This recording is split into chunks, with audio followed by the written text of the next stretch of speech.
What's going on, everybody? Tapping in, man. We are just getting going with the Patriots versus the San Diego Chargers game, and I got the owner and runner of the Goods Virtual World right here. He's done some work with us on Point Game Official and done some of my content before. But on the first drive, man, we actually had a 3-and-out from the Patriots. They actually punted to the Chargers. But yeah, go ahead. Why don't you tell everybody about the Goods Virtual World while we go to a commercial break, though, real quick, bro? Yeah, for sure, for sure. First off, I want to thank you for having us. Definitely love your content, love everything that you're doing over there at Point Game, man. It's been great. I love the collaboration that we've had. I do want to make a subtle suggestion. Well, not suggestion, correction. Let me correct myself. We want to make sure that the people out there understand we do know it's not the San Diego Chargers, it's the LA Chargers now. Yeah, But LA I said I will take the blame because you guys weren't there. So before we went live, I did just say keep it classy, San Diego, because I went to go get a glass of wine. So I set you up to say San Diego. So I'll take it. I'll take the blame for that. And then the second one is we did get one first down, so just it wasn't a complete 3-and-out. It didn't end well, but we get the first drive, did get that one first down. But yeah, first and foremost, the business. So like we said, the Goods Virtual World. We're out here to try to bring clarity to education. We're very mission driven. The goal is that right now everybody in the industries are out here trying to just evolve the way we've been learning for centuries. What we're actually out here trying to do is make sure that knowledge is accessible in a digestible way, but also that the knowledge that's been given is the knowledge that is practical and useful for everyday people. So I said a lot. I'm going to explain it a little bit easier. If you are somebody that is out here in a job and you've always had a dream of, hey, you know what, I think I would love to go into accounting, or maybe that dream of being a lawyer was, I put it on the back burner because life happened, or hey, what would have happened if I ever been a doctor, or whatever the case of that career is that you may not have really tried and ventured into because of a number of different reasons. We want to give you that opportunity to experience it. We create VR simulations that allow you to immerse yourself in a 25-minute experience to where you can get that full experience of what it's like to work in these fields. Our MVP that is getting ready to launch here in the coming months, we started off with our NIL. And obviously, for those that don't understand what NIL is, name, image, and likeness, you may have heard a lot about it with NCAA as far as how they're processing the sports and athletes getting paid now. One of the major things that people don't talk about with NIL is the fact that there's still a huge gap in the learning of branding and contracts and negotiations. So inside of our simulator, once an athlete, parent, future athlete, whoever it may be, you will be able to go through this 25-minute experience. Inside of that experience, you will get the full knowledge of what it's like to build a brand, what it's like to negotiate a contract, and all the ins and outs of the language that is used today by some of the top professionals in the game. So one of the things that we pride ourselves with at the Goods Virtual World is we're going to give you the knowledge that you can Google, so that way you can fact check anything that we put out there. But we're also interviewing people on the back end to get the real life knowledge. So if anybody's ever worked a job, you know that when you go to a career page or apply for a job, they're going to tell you what the job's all about. But if you talk to somebody that had been working the job for 10 years, it may not line up what's in that job description on the website. So we want to make sure that you're getting the knowledge from the people that are in that space. So that's what we're here for. And again, we appreciate you for having us tonight. No doubt, man. And yeah, right here on second and inches, they actually go ahead and they hand it off, and it looks like they got a quick first down real quick. This is gonna be an interesting game right here, man. These are two It is. really good teams. They've just kind of been under new coaching over the last couple of years, and they've been well built. it's kind of exciting to see what Justin Herbert's going to do. And Drake May's had a pretty good season so far, too. They're looking at him as the MVP. And right here on 1st and 10, again, Justin Herbert's in shotgun. And that guy in motion, single back. Hey, we got the offsides. There's a flag here. Man, what do you think? Oh, false start. That's not going to be good for them. That's what we what do you need. think? What do you think is going to be the? What is your final score prediction on this game? So I'm hoping for, as a diehard Patriots fan, so I forgot to say that, I brought out my 28-3 in honor of Point Game Official. I know this is a Falcons show, so wanted to make sure I brought out the 28-3 Brady Super Bowl jersey real quick. But we need all the luck we can get. IU alumni, so we had a big win on Friday night. So I'm trying to bring out all the juju because I know we're going to need it for this game. To your point, man, the Chargers are well coached as well. To me, it's going to be a battle of the trenches. I don't expect a high-scoring game. I'm thinking 21-17 Patriots. Okay. You know, 1st and 15, they tried to go with the wide receiver screen, but I don't know, man. I think this Patriots team got a little bit too much speed for that type of stuff. Y'all got 2 wicked edge defenders, man. Those guys are pretty nasty out there, man. Our lines on both sides of the ball are solid, and we got 2 lockdown corners. You know, if we get the Carlton Davis of 2014 versus the Carlton Davis of 2026, we'll be in good shape. I'm a little nervous sometimes about our safety play because, you know, that's where we didn't spend our money. But this D-line, Milton Williams and Barmore and these boys, they got to show up tonight because we're going to need them. Yeah, man. There we go.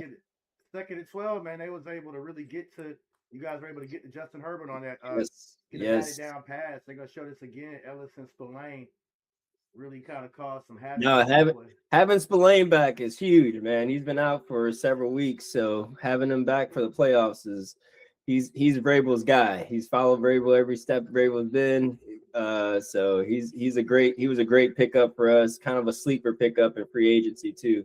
So I'm excited to have him back because he's the real captain of this defense when he's on the field. And then Chason being, you know, he was a top draft pick a couple years back, didn't do anything in Jacksonville, and all of a sudden coming to New England playing in our defense is showing up pretty well.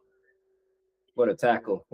See, that's the Carlton Davis we wanted, man. They're not able to pick up that third down on that 3rd and 12. And right here at 4th and 2. I'm not sure if I'm ahead of you or not. You're about a half a second ahead of me, but at the same time, you're all good, man. I'm with you. I'm rocking with it. But they're gonna come out in 4th and 2, man. This is a huge down right here. Oh yeah. Harbaugh's like every coach, man, in the playoffs has been running these 4th downs, which I love to see for the NFL, man. I don't like seeing putts. I ain't gonna lie to you. I want to see people take some risks, make some gambles, see what happens. Your life's on the line in these games. Oh man, we got a delay game right here. Okay. See, this is where I will say with Harbaugh being a traditional coach, him sticking to the script of being traditional and not going for that. I wonder if it's going to come back and bite him because you got a quarterback like Justin Herbert. He probably could have ran for 2 yards. Well, I mean, they pulled that delay of game, and that puts us at 4th and 7. So they're gonna go ahead and punt now. That's I think that was a smart move. Like, I mean, even though they're still at midfield, I just don't see it coming. They're able to get you guys down inside the 10-yard line, man. That was a good punt, man. Yeah, it's interesting, man. Harbaugh's he even like the offensive coach, you think of his teams as being really gritty and being really hard nosed, and he still likes to run the ball a lot, even though he was a quarterback himself. Oh yeah, he coaches the old school way. It's definitely old school football. Because I'll be honest, in the game last night when Ben Johnson went for it on their own 36, and then they didn't get it, I thought the Bears were done. Man, that Bears game last night was crazy, man. I was talking to one of my co-hosts who's normally on the Falcons Bird Bath, and I was telling him, I was like, man, I think the Bears might win this game. He's like, man, I don't know why y'all sleeping on Green Bay, whatever. But it just seems like the Packers were on a decline, and those Bears are on an incline. They are. I mean, unfortunately, I hate to bring up old memories, but you know, Matt LaFleur was part of 28-3, and He now is. he He is at is. 21-3. So, and we got some Falcons fans who are like, "Oh man, yeah, bring them to Atlanta if they fire him." I'm like, "Why? Why do you want to relive the same logic? Because they lost the same way, not running the ball." Yeah. But I don't think Harbaugh's going to do that type of thing if No, it and gets to that's that. and that's the difference of, and that's where they say the new age coaches versus the traditional style coaches. It's like I feel like the best coaches mix both philosophies. It's like when you get up 21-3 as LaFleur did, Josh Jacobs has to have 20 carries. Like you just gotta get that man the ball. Like, I mean, I don't care what happens. Keep Caleb Williams off the field because he was already frustrated the whole game. So you get one long sustained drive in that second half, do something great. Now he's thinking differently. Maybe he turns the ball over more. Maybe he doesn't. Who knows? But I think that's something that he's gonna look back at the film and say, yeah, we should definitely gave Josh Jacobs the ball more. We definitely should have. Yeah, I'm interested in whether they're gonna get rid of him or not. He's had great records, but they have not. He's only won what two playoff games Yeah. so No, far. I mean, Three I playoff games. think I think their season ended when Michael Parsons got hurt because I can't. when they completely revamped their defense around Michael Parsons and then had to switch back to their old style of playing, I think that was just too difficult for them, and that's why they were just giving up so many points since he got hurt because it was just like that's asking a lot. That's definitely asking a lot. We're back in But from commercial now, man. They line up as single back, double tight ends, and they hand off. And there's a short loss on that. Let's see, was that Ramondre or was that no, what that is your was looking at? Travion. That was Travion. Travion. Yeah, Yeah. Travion Henderson.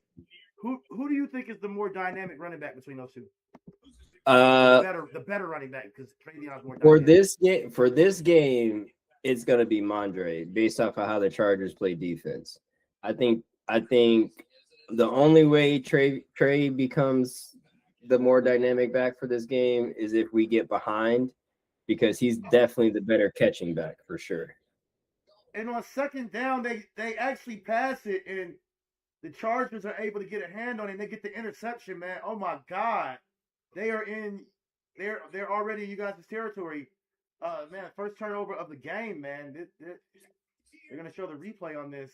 Yep, And and this is what they said in the pregame. They said find where Derwin James is, and they said Derwin James is going to confuse this man. And sure enough, we get a tip, and Derwin James is right there.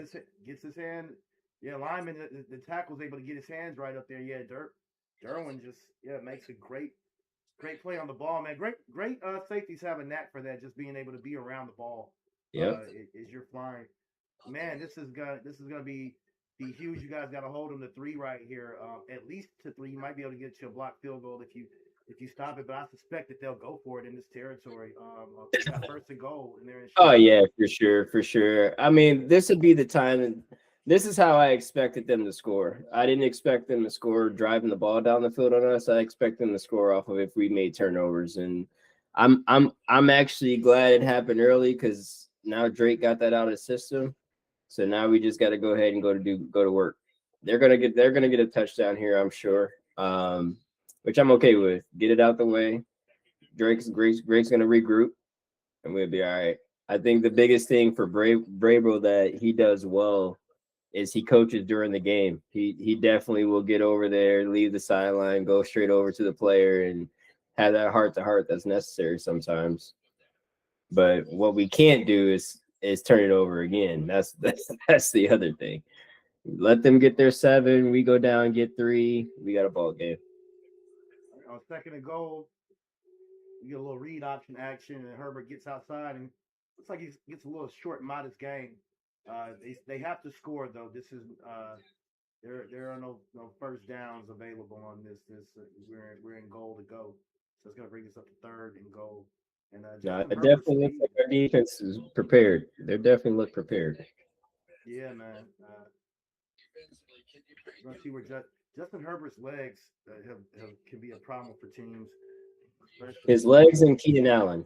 That was my fear of this game was Keenan Allen because he's a veteran and he's really has a knack for finding open spaces. oh man, Justin takes off, scrambles right up the middle, and he's only able to get maybe forward by maybe another 2 or 3 yards on that particular play. It's gonna bring us up to fourth and goal, man. It's gonna be interesting to see if he goes for this one right here or not. I expect that he will. I like that he's scared to throw the ball though, because that lets you know he can't read what we're doing. Because Justin typically doesn't run this often. That's 2 plays in a row. So I feel like he can't. I feel like the fact that he's running this quickly, he's a little nervous in the pocket because he could have held that a little bit longer before he took off. Fourth and goal. Yeah, you guys have a nasty rush though. Okay, he's Yeah. scrambling as they gets the ball, and he misses on the pass to the end zone to Keenan Allen. Oh my God! And I told you he was going to Keenan Allen. opportunity. I knew he was going to Keenan Allen. That is a missed opportunity right there, man. I think I would have taken those points if I was Harbaugh, especially if I'm playing at home versus New England against Vrabel, who has. I will say, man, I like that Vrabel has. He's a defensive-minded coach, and he's gonna play smart football. I mean, he came up under Belichick, linebacker. You know, some of the smartest players on the field. But you see how inaccurate that pass was. That's what I love. Yeah. Justin Herbert will have those games on you too.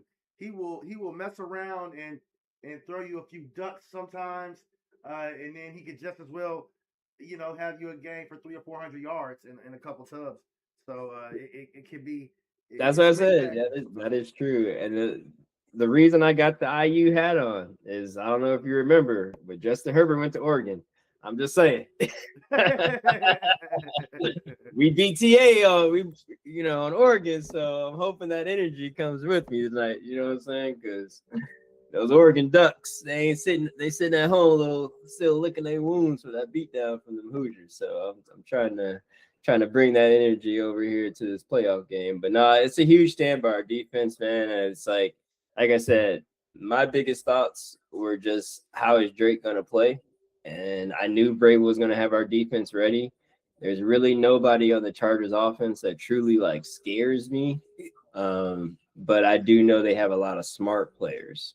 So long as Gonzalez holds up on Johnson, which looks like he's going to do because Justin looks scared to throw the ball. So I think we're going to be okay. And Carlton Davis, he came to play. So those 2 tackles are big. Yeah, man. It's nice that you got big boys in the middle like that, and you also could do a little something on the edge as well too. This is gonna be it. I hope.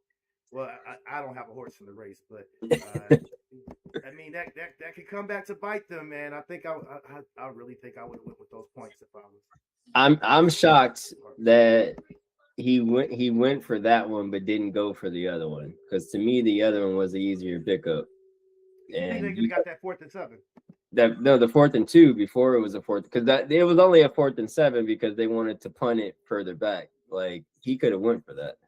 Oh, okay. I'm sorry. I thought we had Yeah, they had to delay a game because they were trying to do the hard count and try to get us to go off sides, and we didn't. But realistically, to me, that would have been the one to go for. You stopped us on our opening drive. Your opening drive, just imagine if you get 3 out of that builds up your defense's excitement, and then you just keep it rolling. But you're right, they just gave us a good opportunity. Now this is where it's going to come down to. This drive has to be a lot of Mondre Stevenson. We got to give him the ball. 1st and 10 on the goal line, and Drake May fires over the middle, man. Oh my God! And he gets him. He gets the 1st down out there. That was huge. That was huge. Running back, man, and that's like throw a it gain in. of about 40 That's yards. Mondre, though. I said it had to be Mondre. Takes it over the had to be right Mondre, baby. And shout out to the chat, man. I got number 1 Falcons fan, point game official supporter Trenton. Man, what's going on, bro? He says, "What's going on, fellas? How y'all feeling, man? It's a great football Sunday, man. Got to watch 2 good playoff games earlier, man. As they show that replay, man, he dumps it off right there to Ramondre right over the middle, man. He's not normally known for his pass catching the way that some of these other guys are, but he can be deadly there. What's oh, matter of fact, let me put the chat up. What's send me the link real quick so I could in the chat on our chat so I could go ahead and put that up too. Yeah, drop the link for the Goods virtual world. Yeah, I'll put that in our chat, and I'll put it on YouTube as well. So.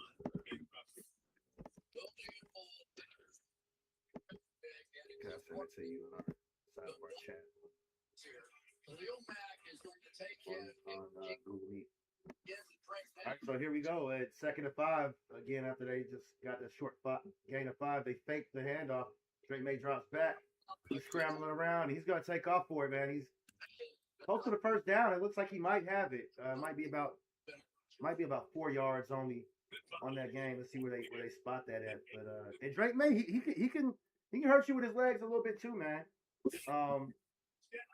I was kind of interested to see where he was going to be at when you guys drafted him a couple years ago. It's interesting because being with the right quarterback and coaching combination is everything. Here goes 3rd and inches. Whichever one of these quarterback ends up with the most They're going to come out in single back bunch formation and hand it off. Oh man, and Ramondre gets the first down and then some. Looks like a nice little 5-yard gain on that. That's what I said, man. It has to be Mondre. This game is Mondre's, like, because he's just built. He's our inside runner. The Chargers don't have nothing in the inside. They got great backs and linebackers, but that inside push, that's gonna be where we gonna eat them up at, for the most part in this game. Yeah, they can be a little susceptible to the run, and that's gonna bring us up the first down. They're gonna go with 21 personnel, 2 backs, and they hand it off to Ramondre again, and he's just bowling forward, man. A good, just chunk yards, man. Straight down their throat, man. With a gain of about 6 or 7 right there. That's gonna bring us up the second down. Let's see what kind of spot they give them on this one right here. Now this is definitely too. A lot of people that know me as a Patriots fan, they've asked me all week, hey, what do you think about because I didn't answer your question yet about Drake May, so I answer it this way. The first part of it is the reason I felt comfortable with Drake May this year versus when we drafted him was because of Josh McDaniels. To me, he's one of the best play callers this league has seen in probably the last 15 years. Come on, Diggs. Yeah, we got an incomplete on the second down as he drops back. It's going to bring us up to 3rd and 4. And, come on, Diggs. We're going to see if they're going to go with a run play on here. I do expect Vrabel to run the ball right here, but anything can happen. I do expect to see what they do. Oh, no, you guys come out. The motion from empty back to running back in the backfield. Shotgun. And they hand it off to Ramondre like I thought. Oh, we get a little trickery on the reverse. Oh, and then they throw it. That's what I'm talking about. Wide receiver option throw. They tried to hit it out there to Drake May. That was a little bit. We got a little bit cute. I might have just maybe lined up and just went ahead and dared them to. Yeah, time. Chisholm was a former quarterback. He had time to set his feet too. He rushed it a little bit because Drake was open. But I mean, that's a hard ass to have somebody come off of special teams who really doesn't get the field and come in and make a big play on 3rd down. I agree with you. This was a little too cute. Going for it on 4th down. But that's a play that Edelman did for us and Josh McDaniels for years, and that's the same play we've done a million times. That's actually the play Brady dropped the ball in the Super Bowl against the Eagles, if you remember. That's the exact same play. You guys are able to get the first down as they fire away on 4th and 4. Oh yeah, man. oh yeah. Because this is a Drake May game. Vrabel's putting the ball in his hands, and to me, this is going to be the difference of Vrabel being our coach. And as much as I love Gerard Mayo as a player, this is the difference because this is a true player's coach. He threw an interception. We had us inside the 10, had them inside the 10-yard line, and very next drive, he says the ball's in your hand on 4th down. And not only was it in his hands, he makes a great throw. So this is how you get your players back locked in. I love it. You guys try to go for on first See, down, you get yep, that blown up by yep. That's Triple where O. this is where we get too cute. This is where we Yeah, get too cute. yeah, he should have just ran. He actually tried to drop back and pass it Yep. on first down, and they sack you guys right here. That's gonna bring us up to a second and long, man. Second and 18, man. And you want to stay.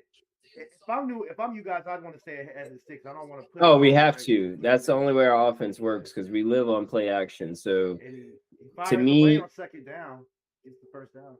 to me to get Drake going, we got to make sure that we stay ahead of the chains. But the biggest thing is that's what I'm talking about. The biggest thing that I'm concerned about for us as we go on this playoff run is no Mac Hollins, because Mac Hollins and Drake May have made such a great connection, and Mac has been like a huge Drake May supporter. Drake talks about his relationship with Mac Hollins, and he's a safety blanket, man. And it's like not having him is tough. So that's why we definitely gonna need Diggs to step up. But I ain't gonna lie to you, even as a Patriots fan, I was mad that Gerard Mayo won that last game of the season and made us get the 3 pick instead of the 2nd pick because I wanted Jaden Daniels. I'm not gonna lie. I wanted Jaden Daniels so bad to be our quarterback, but Drake has won me over. This year, Drake has won me over. Because I wasn't a huge Drake May fan coming out of North Carolina, to be honest. Like I thought he was gonna be like Justin Herbert, to be honest with you. He looked like another Justin Herbert to me coming out of college. And I was just like, here we go. But I'll be honest with you. I didn't know we were gonna get Josh McDaniels at the time either, though. So Josh has a way. He's a great offensive coordinator. Terrible head coach, great offensive coordinator. Definitely one of the best offensive coordinators to ever do it, man. Oh, for I was sure. telling somebody that he's really good with his coordination. I mean, situational football, man. Very good situational football. So I'm not surprised that Mike Vrabel wanted to go back to him.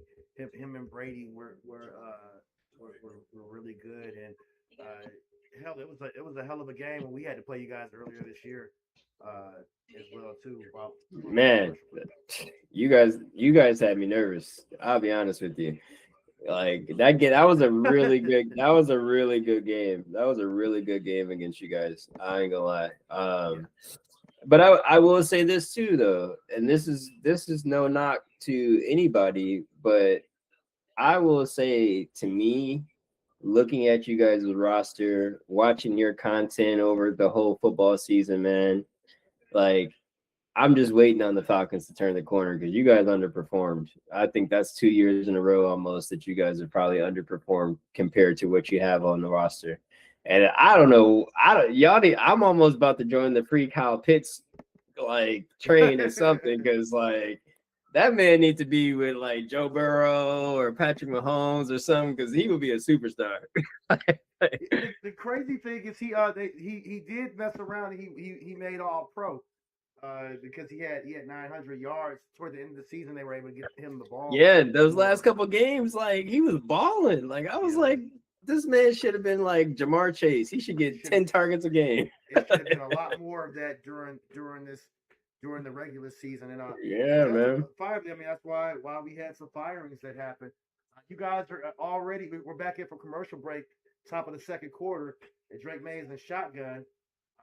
First and 10 in the red zone. You send Ramondre in motion, and Drake May takes off, man. Oh, he's gonna pick up a gain of 2 yards. I appreciate the build up. I thought he was gonna do a little something. I know it definitely looked like there was about to be more. Hey, you gotta take. And I think the best thing about a quarterback is we have a lot of people who don't like Michael Penix in Atlanta. And they're like, I don't think he's it. But Drake May, just like him, he's really good with the football. Hey, Michael Penix, IU, baby. I support him. Yeah, just got to keep the chains moving. Go bring it to 2nd and 8, though, man. This is a real critical set of downs right here. It's big time. Big time right here. You hand it off to Ramondre. He's barreling forward, man. It looks like a gain of about 5 right there. It's going to take us to 3rd and this third down should be Austin Hooper territory or Hunter Henry for sure. We'll call it 3rd and 5. We'll call it 3rd and 5. Let's see what kind of spot they get. Yeah, Hunter Henry is definitely one of those guys that not doesn't have the stats that some of these other tight ends have, but can be very deadly. And Austin Hooper, of course, aged to wonder. That's gonna bring us to 3rd and 4. So we're close. I thought it was gonna be 3rd and 5, but let's see what kind of action we're gonna get here. I'm expecting a short pass, maybe to the running back, and he takes the hike. Drake May's moving around. He just tosses it up out of the end zone. Yeah. That's gonna bring us to 4th down, man. Let's see if you guys are gonna go for the kick right here. Yeah. Take the points, yes. Hunter Henry stumbled on that last play. That's what happened. He threw it off. He threw the timing off. He was going to him. He was definitely going to him. He stumbled out of his break, though. That's a nice little defensive matchup right here. No, Derwin James on Hunter Henry is going to be one of the things that, like, for this game. They know that that's Drake May's safety blanket. Yeah, he smartly goes to him too. Oh, for sure. Oh, I thought they almost blocked it on you, but you guys kicked the field. Oh yeah, no. Hey, this is another draft pick though that I was a little like, whoo, because Andy was good in college, but he started the season off. I was like, man, we wasted a 3rd round pick on this kicker. Like, what's going on? Because he was missing a lot.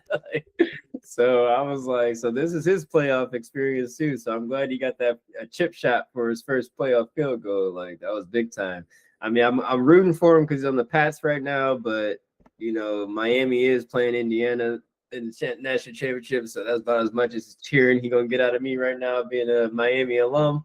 But I'm glad to see him get a chip shot for his first one, because I was hoping his first field goal wasn't going to be like a 50-yard attempt or something, because I need his mentals to be strong. Yeah, man, I kind of cringe when I see teams draft kickers early, especially. Yeah. I mean, you see what happened to the Ravens, because they took a kicker like right after or before us in the same round. And yeah, he missed that game. He missed that game winner chip shot too. I remember a few years ago for the Falcons, we had. Yeah, you guys had not Falcons, but the Bucks. They took a kicker. Oh yeah, the kicker that was like the best kicker in college history, right? Like, yeah, he's not even in the league no more. He's not even in the league anymore. That was crazy. That was crazy to me too, because he was like unbelievable in college. Because he went to I think Florida State or something like that. I think if I remember correctly. But I remember when that happened, I was laughing at. I was laughing at those guys. I was like, man, what do you guys do? I'm in a couple of NFC South trolling groups and rivalries going. Oh man, I got rivalries going with Bucks fans and Saints fans. And I can only imagine. Yeah, man, those guys are. It's funny because as a Falcons fan, everybody hates the Falcons, but the Falcons really only get up for the Saints. I mean, we don't necessarily like the Bucks either, especially as a fan. But nothing's like that Saints game. But for everybody else in the division, we're like they're Saints basically. So it's kind of interesting. We got Steve Hightower in the building in the chat, one of the co-hosts of the Bird Bath from time to time. Said so far, great start to the playoffs, man. I agree. This playoffs has been very unpredictable and crazy. Like you said, I didn't expect that Philly game to turn out the way that it did, and I did expect the Rams to win, but those guys. I thought that they were going to lose it once the game started, and then they were able to bring it back. I will say they represented y'all division well. I give them that. They came out with some heart, man. They did have. I thought I was agreeing with Vegas on the 10.5. Like I didn't think the Panthers had a chance. I was shocked. Well, the Panthers are built that I was telling somebody, I was like, the Panthers, as long as you can get, if they can keep the game in a position where they can run the ball and they can keep it close, that plays to their strengths. They have a really good defense in the secondary, especially, and they got a couple of edge defenders as well too. But they're built to run the ball. But if what's his name, Bryce Young, as long as you're not asking him to do too much, I mean, he's a serviceable quarterback for you. Man, I'll be honest. Like, I didn't think Bryce was gonna be as bad as Bryce is. Like, I knew he wasn't gonna be Heisman Trophy Bryce in the league, but I honestly thought he would at least become like a top 10 quarterback. I'm curious that I'll be if he makes it to top 15 in his career, like because I don't know his. There's moments where I see it where I'm like, okay, there's Alabama Bryce Young, and then there's moments where I'm like, man, this nigga, he like a D2 quarterback. No offense to D2 players. Right. Like, Right. no, the league. I feel like the NFL humbled him for sure. I do Agreed. wonder in behind closed doors how the Panthers brass feel about still taking him number one though. Oh man, nice throw on 2nd and 11. Uh, Philip So, Rivers, not Philip Rivers. Justin Herbert is able to fire away, gets the first down to Lad McConkey for a first down and maybe a couple more yards on that. And they're going to show the replay on this right here. it's an okay throw. Don't be giving Justin too much credit. It was alright. It was Hey, alright. Justin's a nice. I wouldn't have minded having him in Atlanta, man. I'm looking to see if he's ever going to take that next No, step. he's a good quarterback. I will say that. I don't know what I feel like the Chargers as a team, like it just seems like for the last like 10, 12 years, like even going back to Phillip Rivers, it's like they have great regular season teams and then just something happens in the playoffs. Like I just don't even know if it's bad juju or what, but like because even when we played Phillip Rivers when he was on the Chargers in New England, when we in that playoff game where they were the best team in the league, we came in and beat them like it was like 41 to like 10 or something like that in that game. Like I don't know.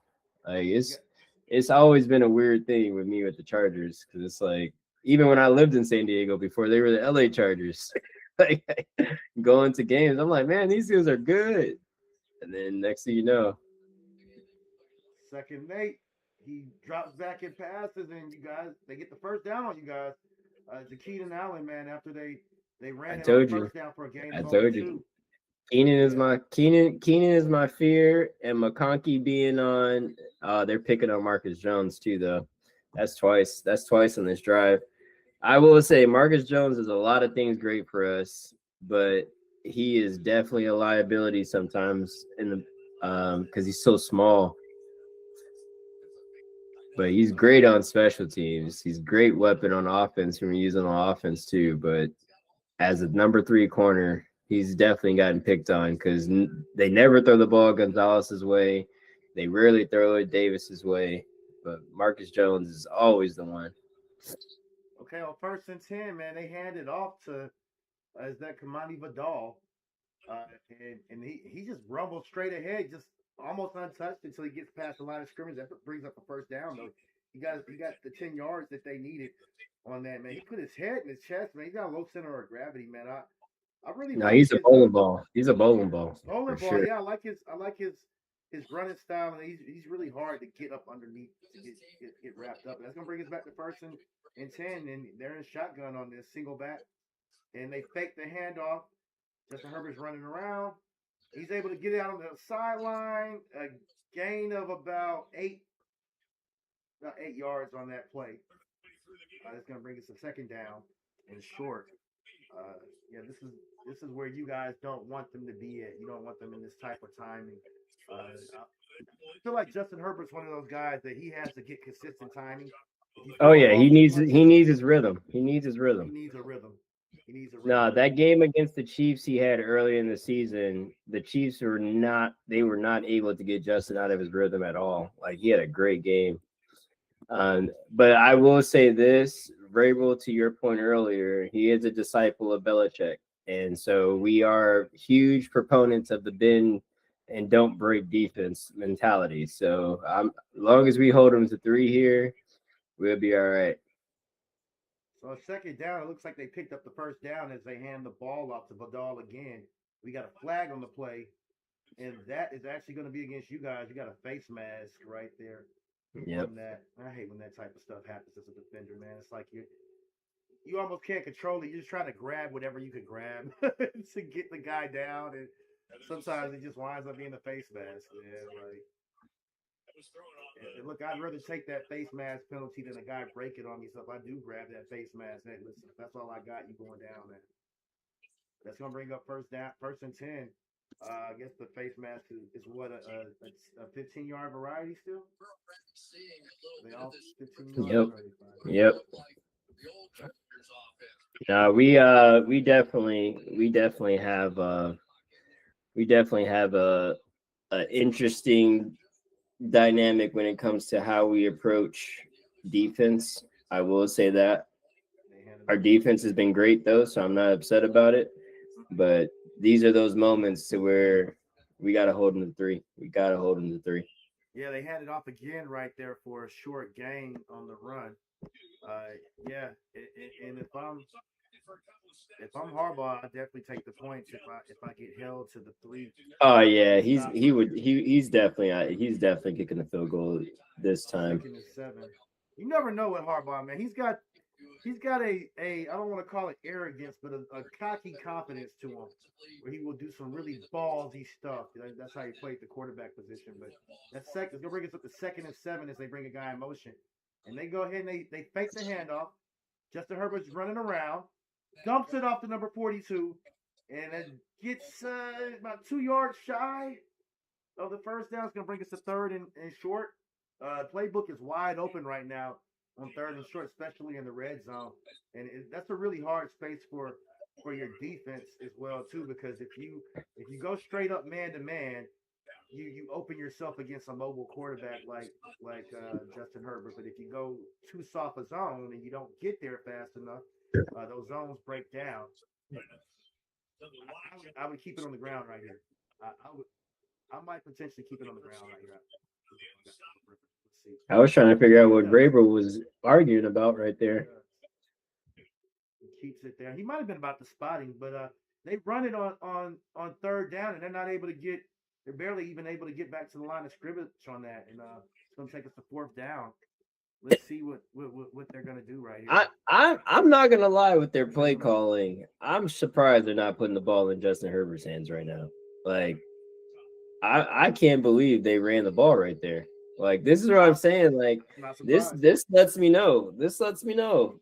Like, Harbaugh is playing this a little conservative. Like, I mean, I think that Justin Herbert has shown that. Like, he's. But he talks in the media all the time about how Superman he is and how great of a quarterback. He's the best he's ever seen. And this man don't give the ball to his superstar quarterback.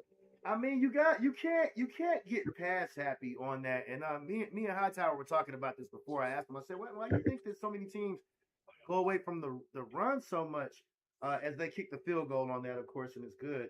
But he said, man, the long ball, the deep pass is what puts money in the seats. But if you want to win, I think sometimes you got to just line up and dare them to stop you, because when you're in the red zone, man, like there it's a chance that something can get picked off or tipped.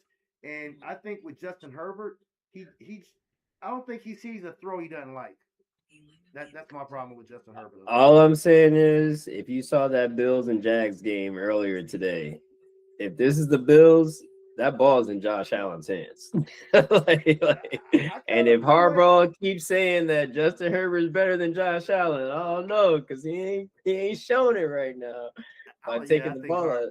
I think Harbaugh be talking that. For sure. But this is, to me, this is how I know. Like, if I'm Justin Herbert, though, a part of you wants to enjoy, as the young people today say, the glaze. You want to enjoy that. But at the same time, when the game is on the line and you don't put the ball in my hands, now I'm like, okay, so you just doing this for the media. You don't really believe this for real. Because I think you got to pick and choose your battles. You got to play within the strength of within the confines of the game a little bit. I mean, this Patriots, man, you guys got an opportunistic defense, man. I think sometimes you got to know. So just say you don't have faith in them. Just say it too. You just say things. No, that's not it, man. You got to play smart football. So, I mean, you see, we put the ball in Drake's hands, and Drake's, year 2 Drake. You got Justin Herbert, who's an established Pro Bowler, and you can't put you on the what were they on the 4-yard line or something like that, and you don't give this man a chance to throw one pass. That's crazy. The one pass he throws is a to the fullback. Right. Like, come on, man. You got big time quarterback. He like isn't Herbert on a max deal too? I'm pretty sure he's on a max deal. There's gonna be time for that. There's gonna be a chance when he has to do that. I think teams get a little too pass happy, as Trenton says in the comments. Harbaugh trust his line, and now that is true. That's why JJ McCarthy ain't nothing in the NFL because he ain't throw no passes at Michigan because all you had to do was just turn around and hand the ball off. I think JJ's issues are deeper than that. You might be right. You might be right. They need him. I thought Kevin O'Connell was going to do something else with him, but man, they should have probably just kept Sam Darnold. But they kick it off to you guys, and they get a nice little modest return on that. I can't be mad at that return if I'm gonna bring it out of the end zone on that. But yeah, no, it's gonna be interesting to see what happens here, man. I think you guys are gonna come out and run the ball right here too as well. I'd keep the ball on the ground if I was you guys as well too. And for sure, I'm looking for a 12-play drive right now. Like I don't want if Harbaugh's gonna play this way. He drops back. Let's get the ball. Okay, dumps it off to the running back over the middle, and he picks up the first down. I think enough teams don't use that nearly enough. They don't use those dump off over the middle passes enough because I feel like you guys in the Niners do though, because you guys do it to Bijan, and then the Niners did it with CMC today, and they always do it with CMC, and that's why I said like Trey's our receiving back, like, and you give him 2 yards of space and it may turn into a 60-yard gain. He has that ability inside of him for sure. But like we said at the beginning of the game, though, we just need Drake to play ahead of the chains. So just like Brady always said, we want 2 to 3 yards. That's all we want. No negative plays. Let's keep it moving forward. Yep. And Hightower says, just like you were shocked that they ran it, they were hoping that you guys would get caught off a guard as well too. You guys sneaked in on second down on inches, and that brings up first down. You guys come out in 2 backs, and they hand the ball off. And that looks like that's to your boy Travion Henderson. Yeah, this is his drive. Now, this is something that Josh has been doing all season. He's giving Mondre a complete drive on his own to be the feature back, and he's giving Trey a complete drive. And they've been alternating like this pretty much the entire season. Sometimes it's been great in our favor to keep them both fresh and hot, but I do wonder sometimes when we do it, because there has been games like the second Bills game. I felt like we should have stayed with the hot back, but we didn't. On 2nd and 7, they go play action. Nothing's open, and Drake May is able to run forward and able to pick up that first down as he slides. Yep, that's all we need. Stay positive, Drake. Stay positive, Drake. Almost could have got a penalty too.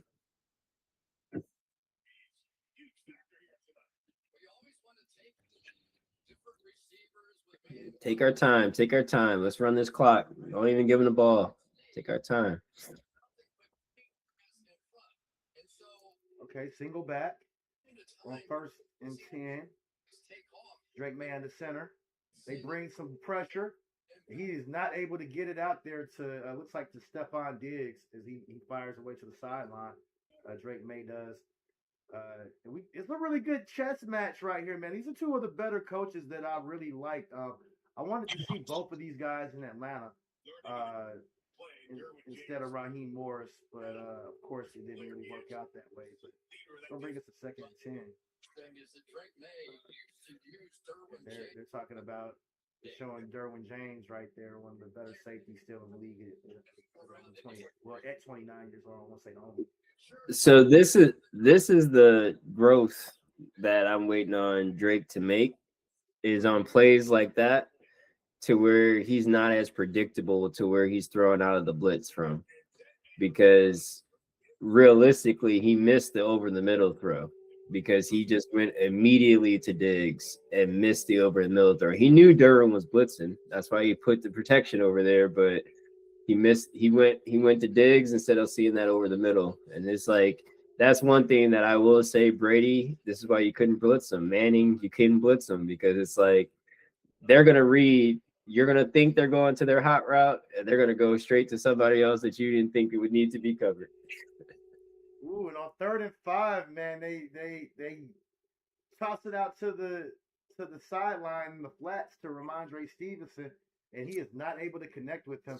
They had pretty good coverage on that with that back out of the backfield. If he would have caught it, he might have made that tackle, but they were able to bring a little bit of an exotic pressure, and they were able to hit him right as he threw it.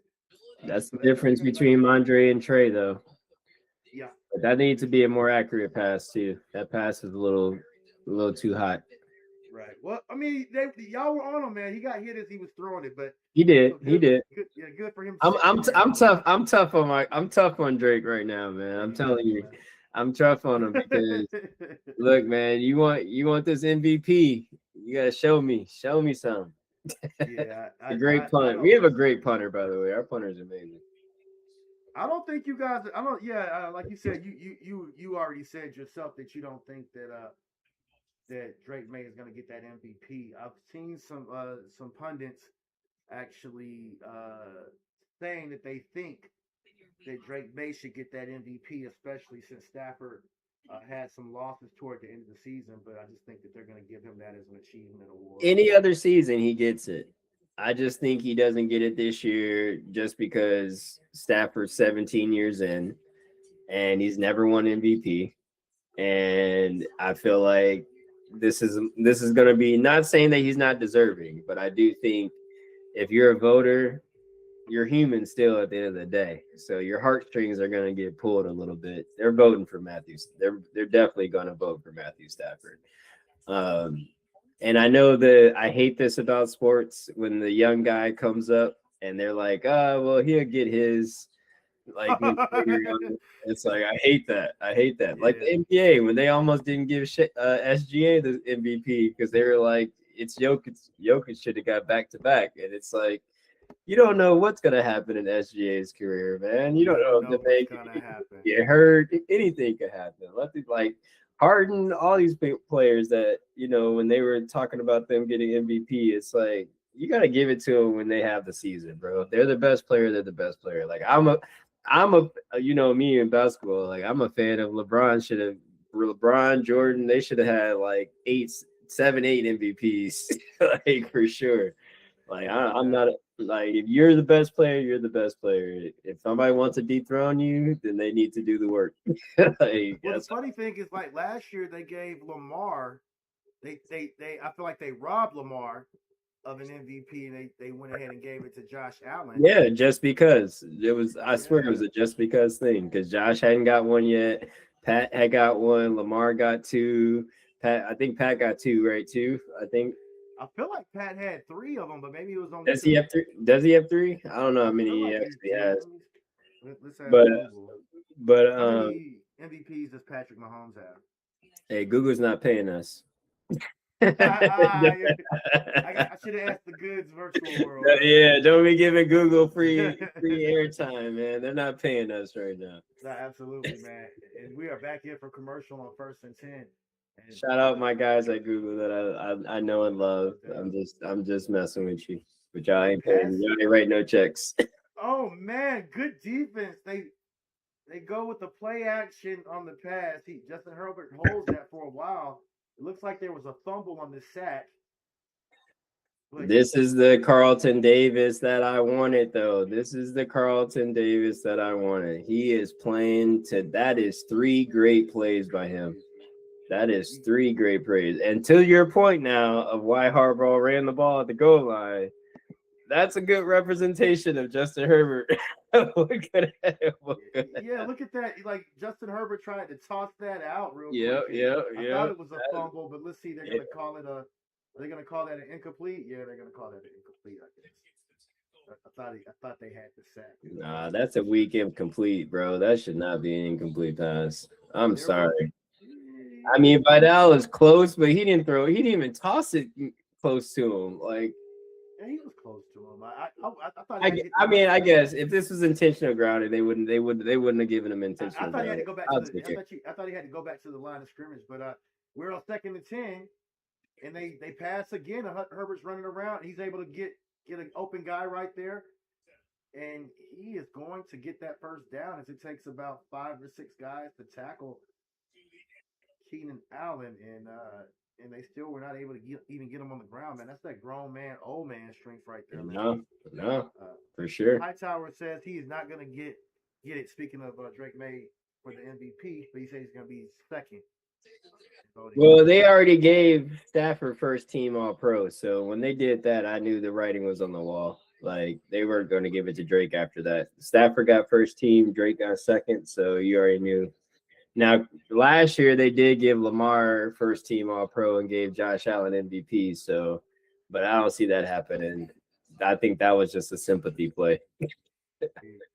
You guys, they hop back on first down again, and they toss it out to the running back out of the flats, and he's able to get a 10-yard gain. That's to Kamani Vidal.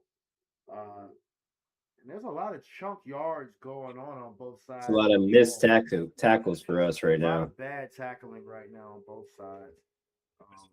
If I'm the defensive coordinator, I will say this though, Justin's still scared to throw it to his wideouts for real. Like if he plays like he's not going to beat us with his running backs. Their running backs aren't going to beat us. So if unless he starts to push this ball down the field, I think the only wideout that's got a catch so far is McConkey and Keenan Allen now. Yeah. He's gonna have to push the ball downfield. We're in commercial break now. But you know that does lead some way to set it up for things. One of the biggest things about the playoffs so far is these coaches have been making really good second half adjustments, and these are two of the better coaches with X's and O's in the league right now, especially in the AFC. So it could be one of those games where it starts off very tight up until about halftime, and as it comes back after halftime, it's going to be very could become a high scoring event that becomes a shootout. Like you said in the 20s, you said like 19 to 21 or something like that. But 21-17, yeah. Yeah, I wouldn't be surprised if this turned into a 28-30 something game or whatever. Well, that would shock me based off of how both coaches are coaching. But to your point, they, obviously you're going to prepare two different game plans coming into the game. So all I want right now is to get this ball back. Even if they score, I want Drake to get one more shot because we did. It's the Chargers ball after halftime, so I just don't want them to run these 2 minutes out here. And shout out to anybody who's just tapping in with us, man. Go ahead, hit that like and subscribe button. Share this link with your friends. Drop a comment in the chat. Let us know what you think the final score is going to be on here. Right now, I'm with Roger Dix of the Goods Virtual World.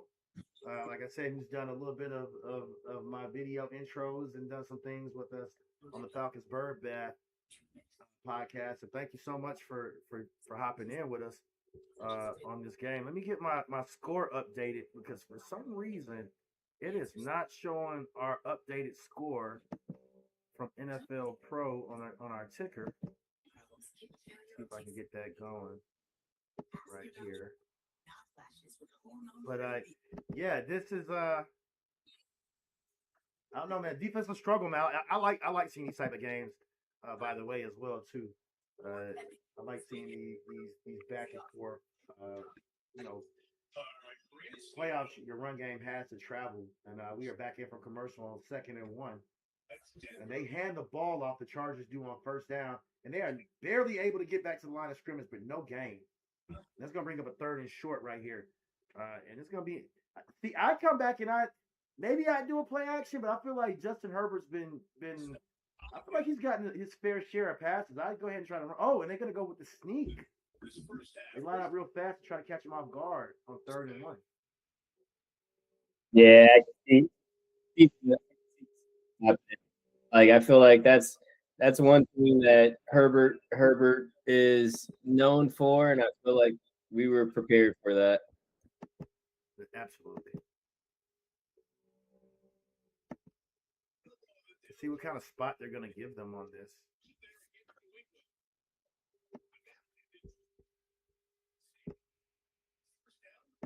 They called it a first down, but they're going to review it right here. So, of course, you know, the reviews have to be basically inconclusive evidence if you want it to be overturned. So, see if they actually. Oh, he didn't get that. There's no way. Yeah, that looked a little shaky. Yeah. A lot of times these spots look very shaky on the broadcast, but that's gonna take us to a timeout real quick for TV. And while we're in timeout, I would love to, if you're comfortable with it, man. I just wanted to go ahead and say this. So we recently just launched our Kickstarter campaign. Put the link in the chat. So anybody that wants to know what I'm building over here with the Goods Virtual World, please check out the link in the chat. I got our website. I got our Kickstarter in there, man. We're really trying to bring education to the world. We're really trying to bring that clarity. So I would love for you guys to, worst case scenario, you don't have to donate. It's just all about knowledge and sharing and making sure that you guys understand that it's coming. The goods is coming. Yeah, man. Go ahead and let them know as well, because we have some people that have been trickling in and out of the stream so far. But tell them your real quick elevator pitch again for what the Goods Virtual World. Yeah, man. So I appreciate it again. I want to thank you for letting me on your platform. And like you said earlier, it's been great with our partnership as well. Basically, all we're trying to do is bring clarity to education. So our whole objective is making sure that the knowledge that you don't want to spend hours on Google trying to find, you can find quick and easy at the goods. The goal at the end of the day is when you guys are trying to figure out where do I want to go in life with my career. If you're a high school student out there and you're trying to figure out, hey, what do I want to be when I grow up? Everybody should be saying, did you check the goods first? Because our whole goal is 25-minute virtual reality simulators. And so I know it's a niche market right now, but it's one of the fastest growing markets in our world. And the biggest reason why is because neuroscience has already proven that a human being learns better when they're immersed in the knowledge, not a book, not watching it. You need to be immersed in it. And if you're immersed in it, you will absorb it and you will anchor it in and you will be able to apply it a lot faster. So technology has got us a lot of things, and education is one of the areas that technology has not really advanced. And everybody that's out there in the virtual reality space, one of the things that they're trying to do for you guys is just recreate the textbook. Here at the goods, we want that livable, practical knowledge. So let's see what happens with this play here. Nice. First and 10. They give it to him. They give it to him as they come back in from the. That's crazy. He did not get that. That's crazy, man. I always feel like somebody calls down from the NFL and say, we want them to get it. Give it to them. Like that's crazy. But it's humans, man. This is humans. Right. This is a prime example of technology failing us, by the way. Right. He fires away Justin Herbert to Keenan Allen on first down. That's the guy. That's the guy, man. I'm telling you. Tempo. I'm not opposed to putting Carlton Davis on Keenan Allen the rest of the game. And you guys were able to get him on the sack on second down. Man, I thought they were going to get him a face mask right there. It looks like he hit him in the face, but they're not going to call close. It looked pretty close. I'm not going to lie. That could be a makeup call. Ooh, yeah, that should have been a. Yeah, that could be a makeup call, but that's big Milt. Ooh, earn that paycheck, Milt. Earn that paycheck. You got it. And Harbaugh. Oh no. It was just his arm. Just his arm. Just his arm. That should have been a penalty right there. Hey, his arm just went right up his mask. He didn't even grab him. He didn't do anything. It's just a flesh wound. Yeah. Well, I mean, it would be one thing if he stopped him, but his arm just went up. Like, he didn't even do anything. Come on. But nah, in today's NFL, that probably could have been roughing the passer. But he did not get this first down, by the way. Like, this is terrible.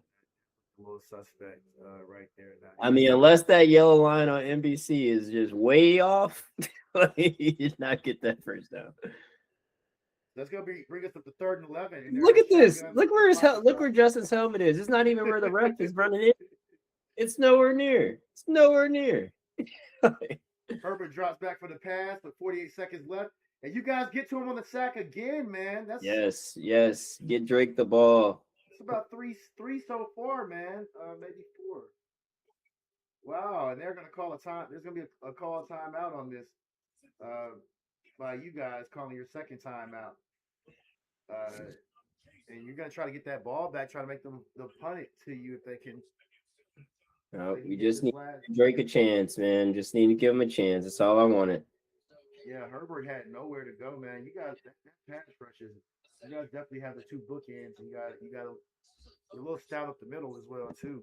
Well, with them losing their offensive lineman this year, I feel like the Chargers that people wanted to see is the Chargers that beat the Chiefs.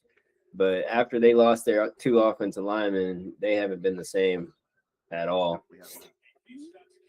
They punted and barely able to get much of a return on that. But now Harbaugh's going to have special teams on lock. I will give him that.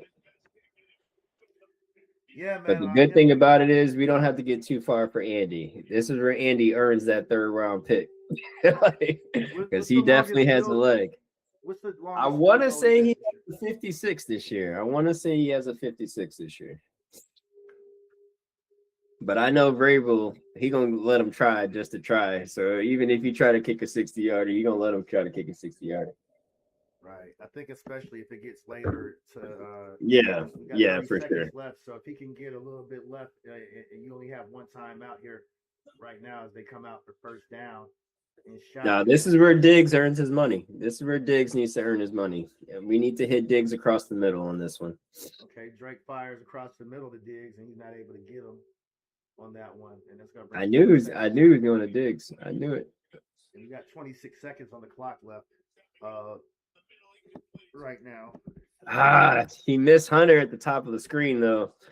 See, this is where his growth has to happen. The play was called for Diggs, and you got to feel comfortable. You have to feel comfortable. Oh, my gosh. Chris Hosworth, get off of it, bro. It's not a penalty. Let it go. Even runs for the first down, and he's open down to the 30, to the 25, to the 20. Yes. Oh, my God. That is a boy. That's my boy. That is a 20-yard run right there. That is my boy. 40. This is where he's great. Oh my God! They finally call a timeout right here. It looks like, or is that was? I see the clock is stopped with 8 seconds left. That's one thing Brady could never do, and this is where Josh McDaniels is in heaven right now, because his offense, if he ever had a running quarterback, and now he has one, this is exactly where I feel like. I can't believe Vrabel right now, though. I can't believe he just literally just didn't even give Drake a chance to take a shot in the end zone. Like, I'll take the points, but I feel like you had 17 seconds when you slid. You called a timeout. He could have took at least one shot to the end zone. Yeah. That's crazy, man. That's okay.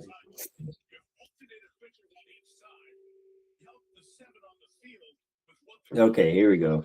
I delayed a little bit. Okay, all right. Okay, he fires away on first down as well.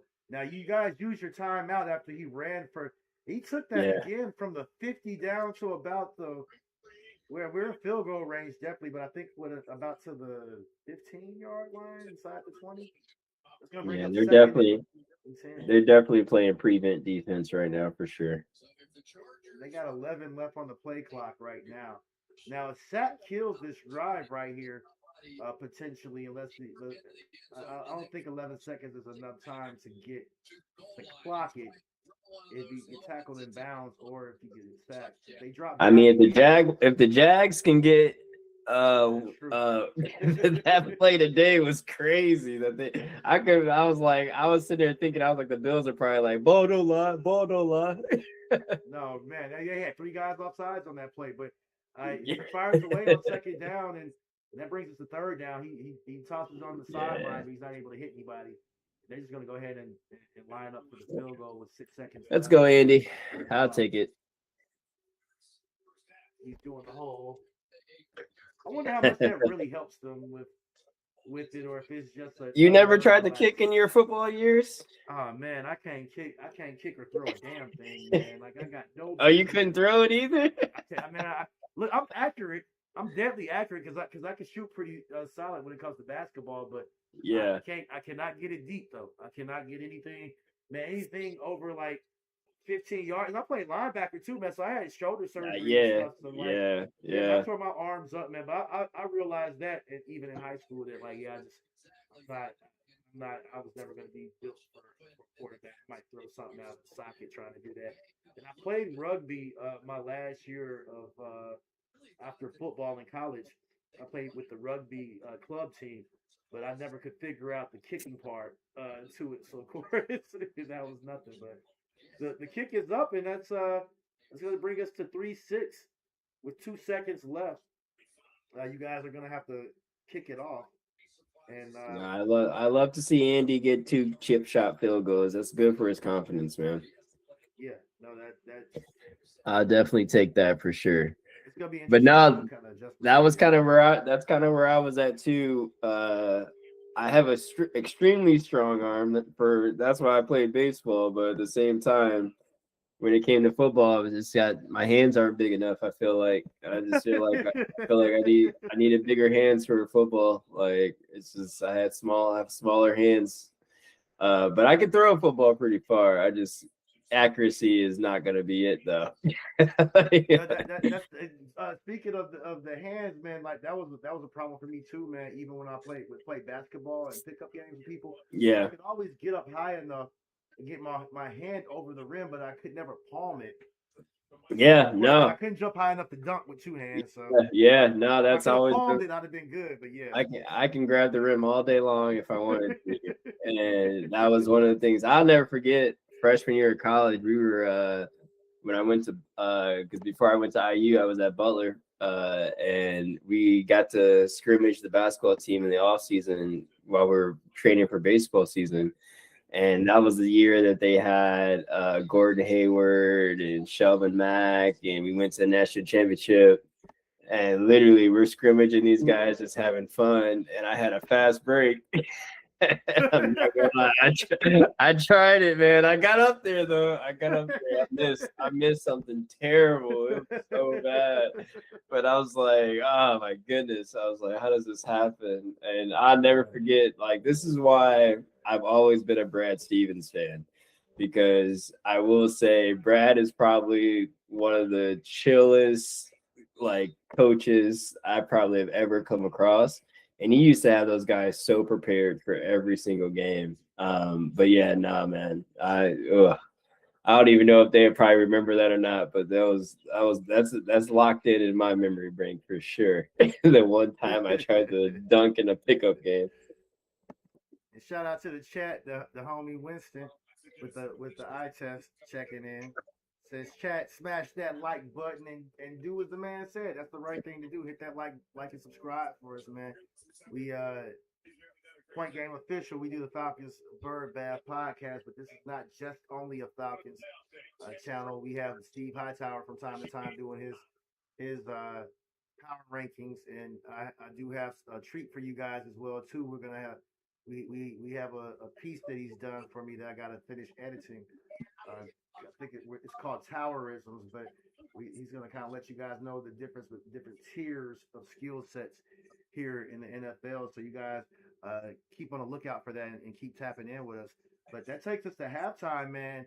It is 6-3 with the Patriots up right now, and in the Chargers trailing. For some reason, I can't get this ticker to show the right time. I mean, the right score. But we're gonna get it. We're gonna figure it out and find the right piece. But that takes us to halftime, man. I'm kind of curious to see what kind of adjustments we're gonna see here in the second half as they push forward. This all over social media. like I said, I think I'm expecting to see us a little bit more of a not I won't say a blowout, but I am expecting to see somewhat of a shootout, and maybe these guys open it up in the second half. It seems that that's been a thing in the first half of some of these playoff games. Teams have been a little, I won't say conservative, but they're kind of just throwing jabs, seeing what's there, seeing what they're gonna be able to take. And but these are, like I said, two of the better coaches in the league. What do you expect to see different in the second half yourself? I honestly, it's going to be Chargers ball. Justin Herbert's going to throw at least one pass 20 yards in that first drive. Like, I guarantee you, to your point, I think they've definitely played it very conservatively. I think they were trying to figure out what Vrabel and the defense was going to do. The biggest thing is me knowing how Vrabel thinks and him being a Belichick disciple. He's going to be very well prepared. And if we are locked in, Justin Herbert's going to throw his first interception on that first drive. But they're going to pick on Marcus Jones. So he's going to have to be the one to be locked in, because he's not going to take a shot at Christian Gonzalez on this first drive, because I feel like Harbaugh is going to think that's too risky. They may go after Carlton Davis, but Carlton Davis seems like he's going to shadow Keenan Allen for the most part. So it's going to be Lat McConkey versus Marcus Jones. And I think that's where they're going to try to attack, and they're going to go after him, or they're going to bring in that tight end that they have. Like, because I know they have that one bigger tight end. I think he's still active. I don't think he got hurt or anything, but Gadsden. Is that his name? I know they have like one big guy tight end. Yeah, he's a little bit more of a pass catching tight end. I think I want to say Aronde Gadsden is I don't know if his name is officially junior, but I feel like Aronde Gadsden's dad played in the NFL in the 90s. You guys let me know out there in the chat. Hightower, talk to me out there. Let me know if I got that right. But I feel like Aronde Gadsden was a guy who played in the 90s and late 90s and the early 2000s. So I think he is the son of a former ball player. But he's a wicked athletic tight end. Like you said, he came along a little bit toward the middle of the season and then kind of cooled off a little bit. The Chargers have they have a nice little receiving core right there as well, to be honest. They definitely have some. No, that's why I think it's going to take a shot. I think it's going to be shot play time on that first drive.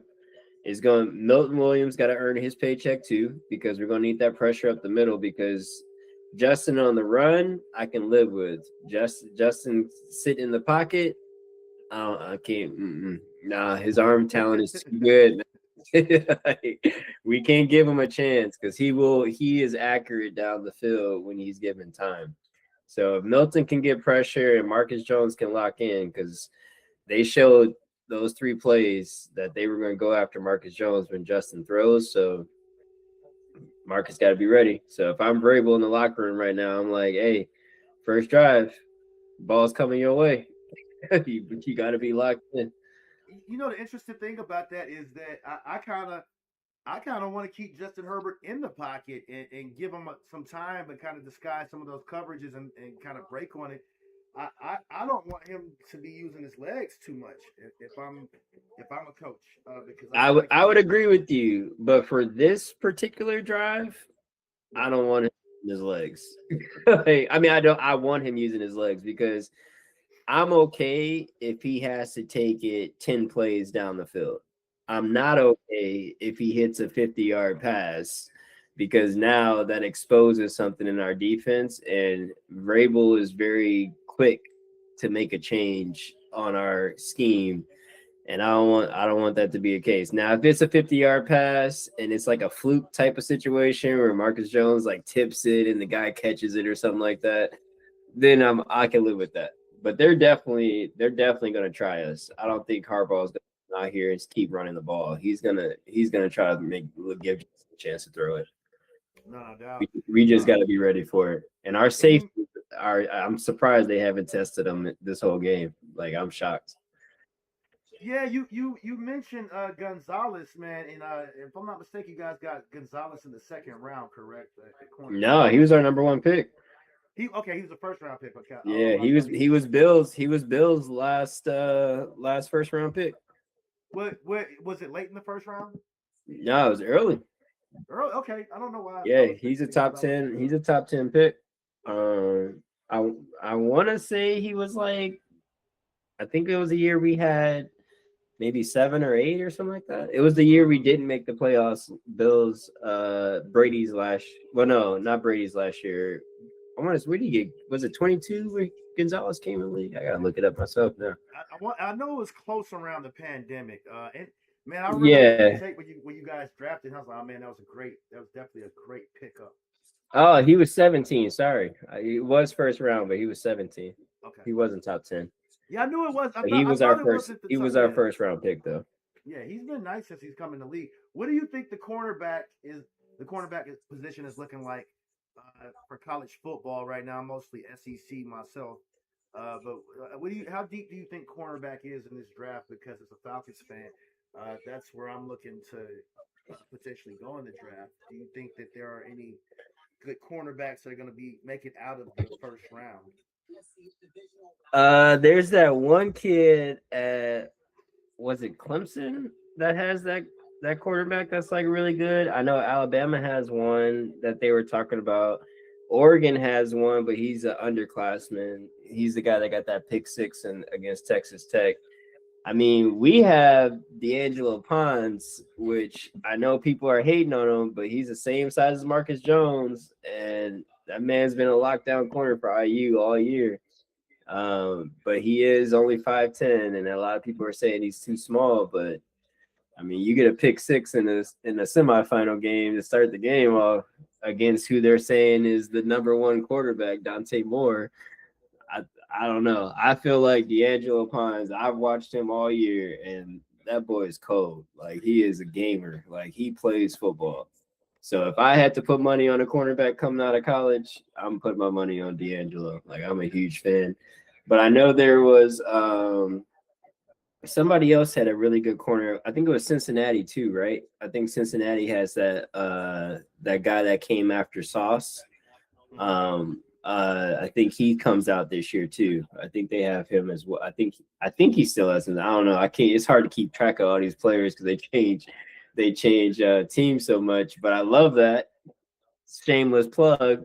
It's why we made the NIL VR simulator because of the fact I want to make sure all my brothers and sisters out there that are playing college sports that you get a full understanding of branding, contracts, and negotiations. And so inside our VR simulator that's about to drop here next month, you have that opportunity to spend 25 minutes in a gamified situation to learn branding, contracts, and the art of negotiation for some of the best minds in sports. So we took playbooks from all the best. I'm not going to name drop them because legalities are out there, but at the same time, just know we went after the best playbooks that exist. Excuse me.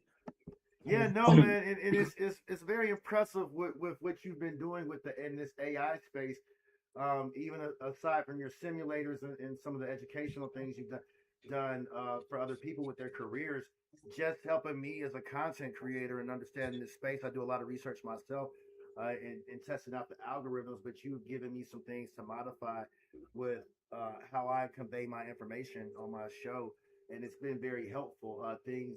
Some things have been teaching, and then some things have just been a confirmation of like, oh yeah, I was on the right track with that. So I'm very very happy and excited to see kind of some of the progress that you made with the tool that you have. And I urge you guys, if you're not able to donate to the Goods virtual world, we have the Kickstarter in the comments right here. But even if you're not able to donate, just please share the link.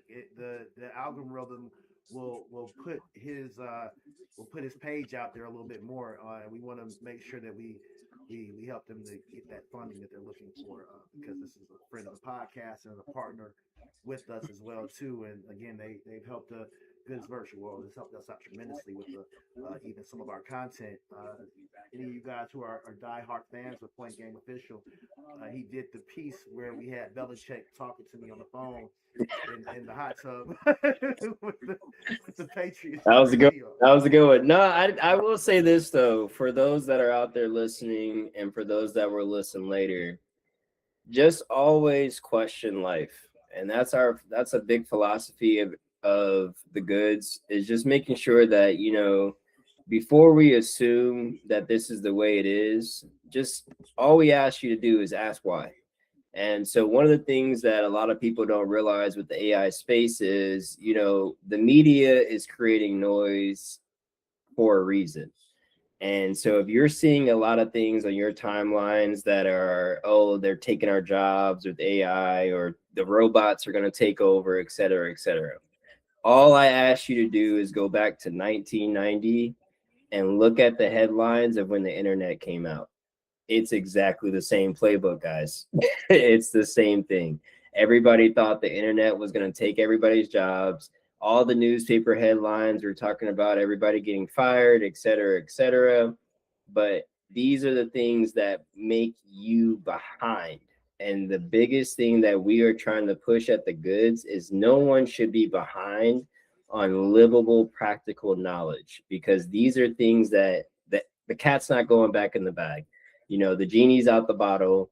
AI is going to be here. So you can put your ego aside for 5 minutes. I implore you to just go down the rabbit hole. For all it takes is 10 minutes, and you'll be able to ask questions that you'll realize that, like, you know what, I've never had the answer to this. So to your point about the algorithm, right now, AI is the wild, wild west. So there's not a lot of laws and regulations around it.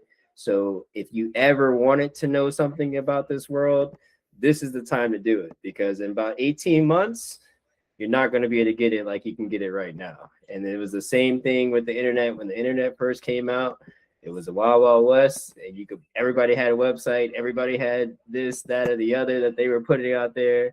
But real quick, once the laws caught up, things went away. And the only people that made money off the internet were the people that were ahead of the game. So all we're asking you guys to do with the goods is make sure that you're getting the knowledge that's available to you today. There's no reason not to. And with the algorithms for social medias, all the platforms right now, there is a formula out there. If you want the secret sauce, I gave it to Point Game. I'll be glad to share it with anybody else, and you don't have to pay for it. I'm not a person that's going to say, hey, I'm going to charge you $1,000 for this knowledge. No, because the more people uplifted in the world, the better off we'll be as a society. I truly believe that. And I feel like we've been living too long with the playing field being uneven. So definitely, get it from Point Game Official if you want the information. Get it from me. I don't care. But I'm going to make sure that you guys get that knowledge. Absolutely. And you guys can follow the Goods Virtual World on Instagram as well, too. Simple handle. It's nothing different or anything. No crazy numerical characters or anything. Nope. At the Goods Virtual World, TikTok, Instagram, LinkedIn, YouTube. We got it. And we are back in. They just received the ball. The Chargers did, and we got first down as they get the ball out to about the 32-yard line. They hand the ball off to Kamani Vidal. That little bowling ball rumbles forward for a good 1, 2, 3. We'll call it a gain of 3 yards on that. I believe it's going to be 2nd and 7. We'll see what kind of spot they get to them on this particular play right here. But I'm excited to see what kind of adjustments we have in this second half. I love the chess match of coaches coming back in and being able to take away what was there. Now we just got to be ready for this play action, because it's coming. I believe it's going to come right here now. They are single back. Fakes the play action, not a very good one. Fires away. And Justin Herbert's only able to get it right there, right to the line of scrimmage again. And that's not where you want to be. This is going to be maybe 3rd and 6. I think it's still going to be around 3rd and 7 on that. They just get right around to the line of scrimmage, maybe an inch or two ahead, if a yard. All right, here it comes. This has to be the pass down the field. Like, I feel like if they don't throw it down the field on this drive, this is their strategy. And they are really going to live by this. And I would be shocked. I would be shocked if you got Justin Herbert only throwing the ball 5 yards all game. Yeah. Oh, and they're gonna blame the blitz as he drops back. Justin Herbert is scrambling, and he gets it a little bit. Oh, he is not able to. Lad McConkey is not able to hold on as Justin Herbert fires away to him on the sideline, and that was Wow. He threw that into about double coverage right there. And like you said, I mean that's a. Let's see how many yards that was on air yards on that pass. You know, in the NFL, 25 yards. But what did I say though? Marcus Jones.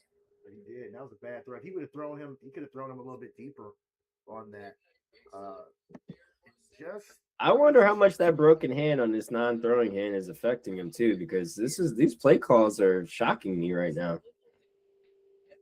They punt the ball and it was almost blocked. You get it down to about the 20. Gonna roll inside the 28, right about the 19-yard line. And I'm shocked by that. That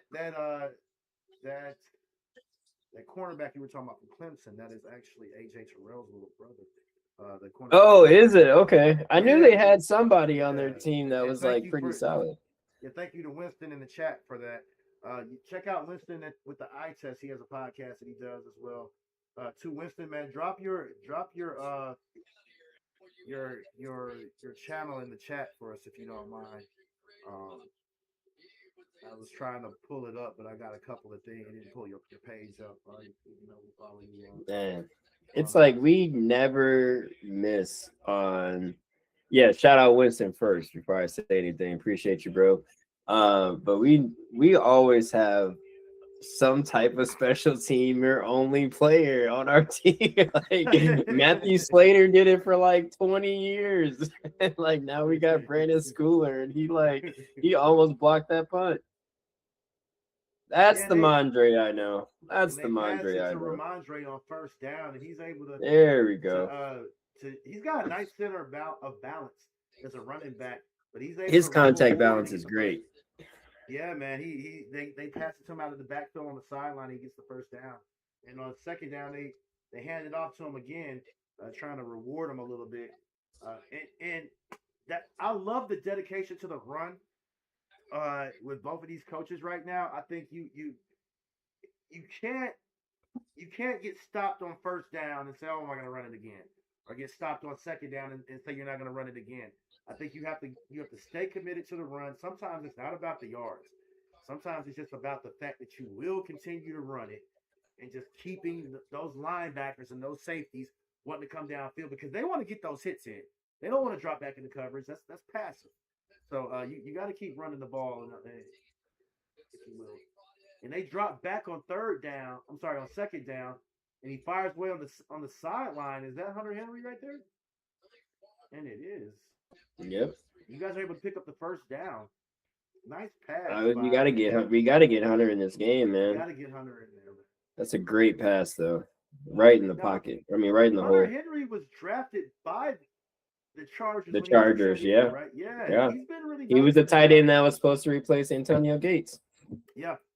And I've always expected more production out of him than he's gotten, but he's always been better on the field than his production necessarily shows.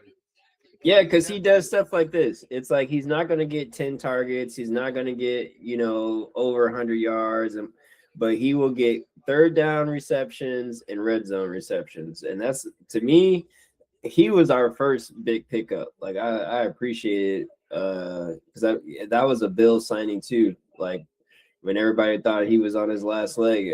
One thing I will say that people that hate on Bill understood players' psychology. Like, he really tapped into like Randy Moss, when Randy Moss was written off and everybody said he was done. Then he turns around and sets the NFL record. It's like Corey Dillon was another one that we had that was like the Bengals couldn't wait for him to get out of the building.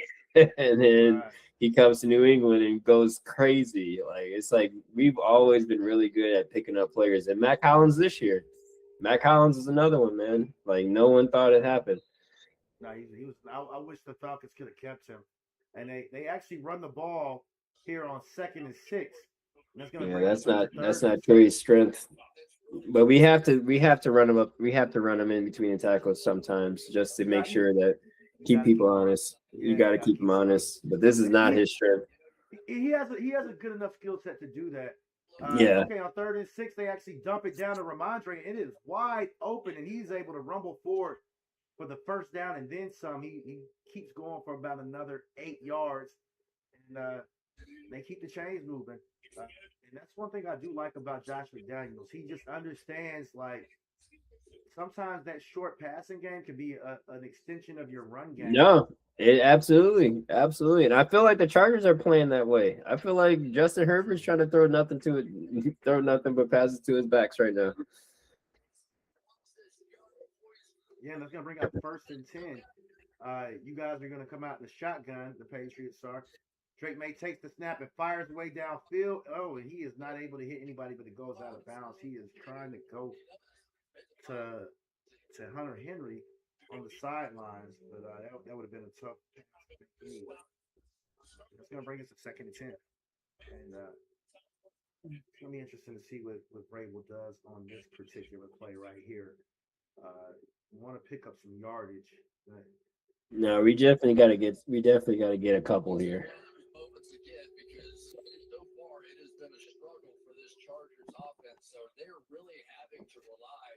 They drop back on pass it on 2nd and 10. And it's about less than a yard short on that one. Is they're able to fire away. That's what we needed, though. As I said, Diggs needs to earn his money, man.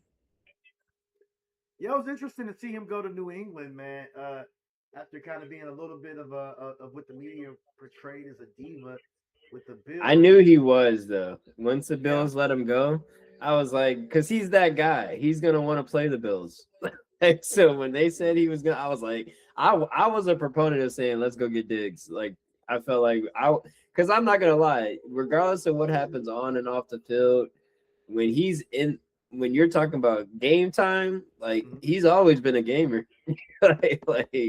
I don't like whatever you want to say about anything else. You can never say this man don't play hard. Look at that fake though. Wow. Yeah, nice.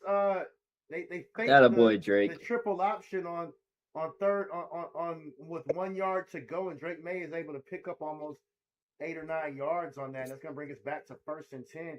And you guys have eaten a nice little chunk off the clock right here. This is what we wanted, though. Just hand the ball off again on 1st down. Great fake. Yeah. Great fake. I'm not against the conservatism.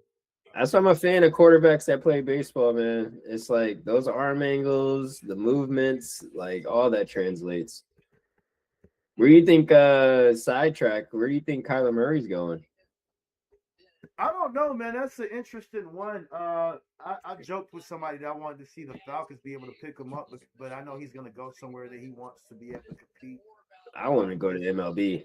They started. Oh wow! You think he's going to leave? He won't. Right, just from ego alone. But man, 2nd and 10. You don't understand. People don't realize Kyler was a dog on the baseball field, absolute beast.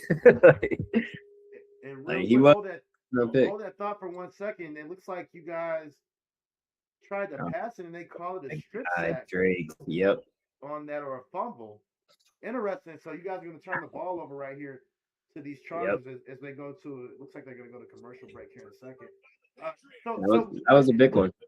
Owe getting him for the Chargers is big, man. Getting him from the Ravens.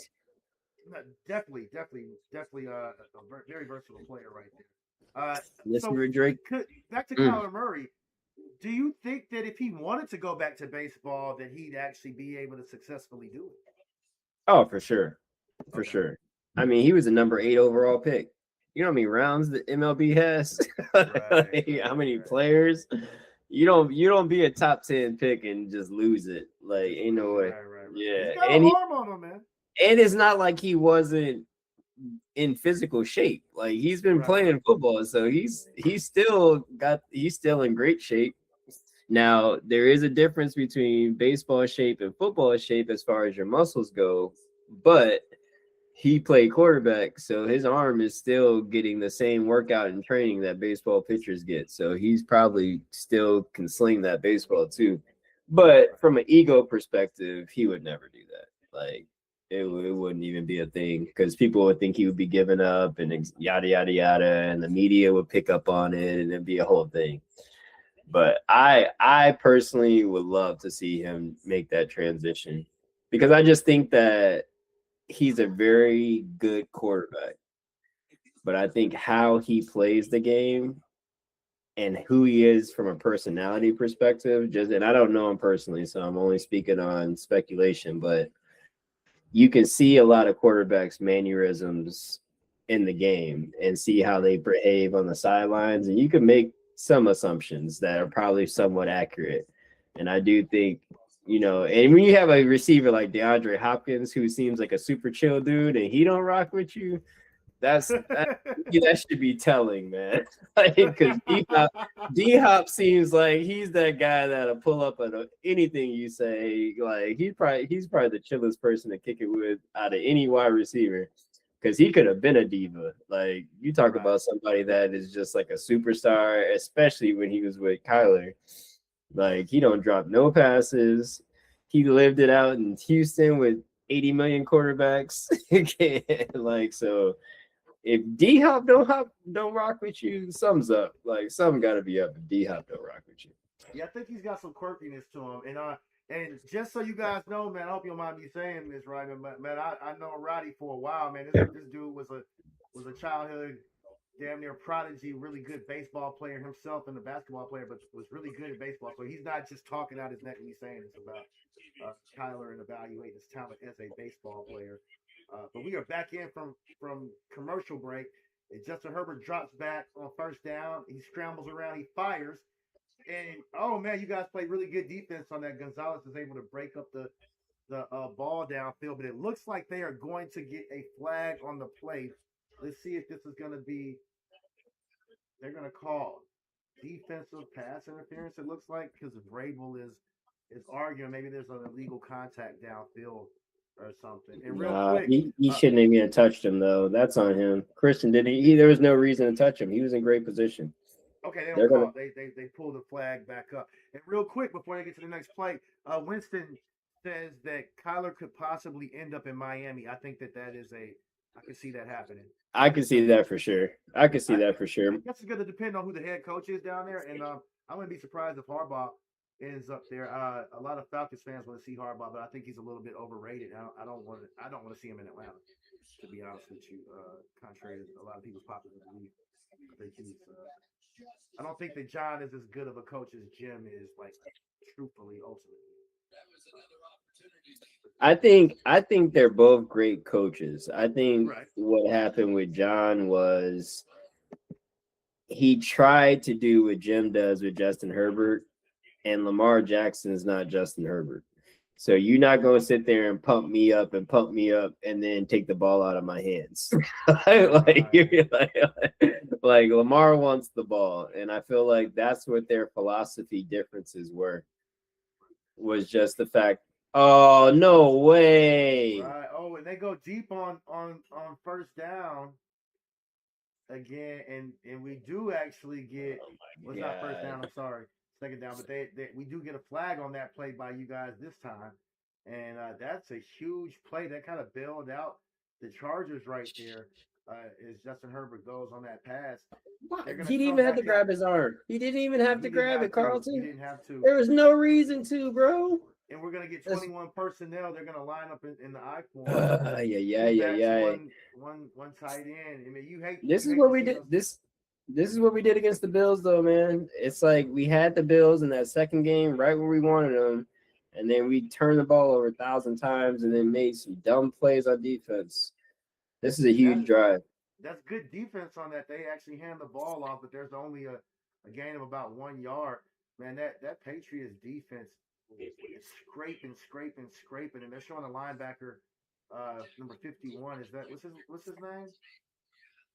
That's the guy that came in for Spillane. I can't remember his Gibbons. Yeah, Gibbons. Okay, I thought it was Gibbons. Yeah, great tackle that he made right there. He just reads it and runs it down, walks him down, and that's going to bring us to 2nd and 9. They are in shotgun. Justin Herbert's going to take it, and he hands it off to Kamani Vidal again. And this is what I'm talking about. Sometimes you just got to line it up again. Hey, stop us. You know we're going to run. It don't matter. And they tricked him a little bit. They were in shotgun, but he's able to get a gain of about maybe 4 or 5 on that. And it's going to bring it to third and manageable. And that's what you want your quarterback to be. You don't want your quarterback having to pick up chunk yards on third down. To me, 3rd and 10 is 3rd and long, but this brings us up to 3rd and 4. No, see, this is where I've always had problems with Barmore, though, and I'm glad we got Milt Williams to help him out. But like, these are those moments late in the game where I don't know if it's fatigue or what, but if you notice, they're running at Barmore more than they're running at Milt. And I feel like Barmore has to be able to step up late in the game. It's like, I don't know if it's conditioning or what it is, but he is not a good second half player. Like, he's great in the run in the first half, though. Oh, that's a sack we got again. That was Barmore. Man, and they go for a deep pass on that 3rd down. That was Barmore. Yeah, but that you was guys Barmore. got some pressure on them, man. You made it a little bit, and you didn't really even bring more than 4 on that. But no, that's what I said, man. Our D line is solid.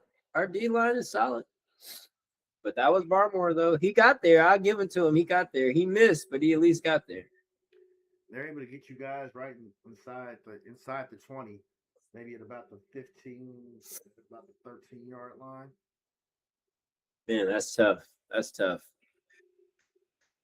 I'm just glad the defense is showing up. The defense has definitely traveled from the regular season to the playoffs, which I love to see.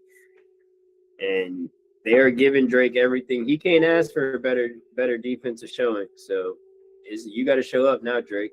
Like, you want to be MVP, you got 2 turnovers. Right? Gotta show up, bro. Gotta show up.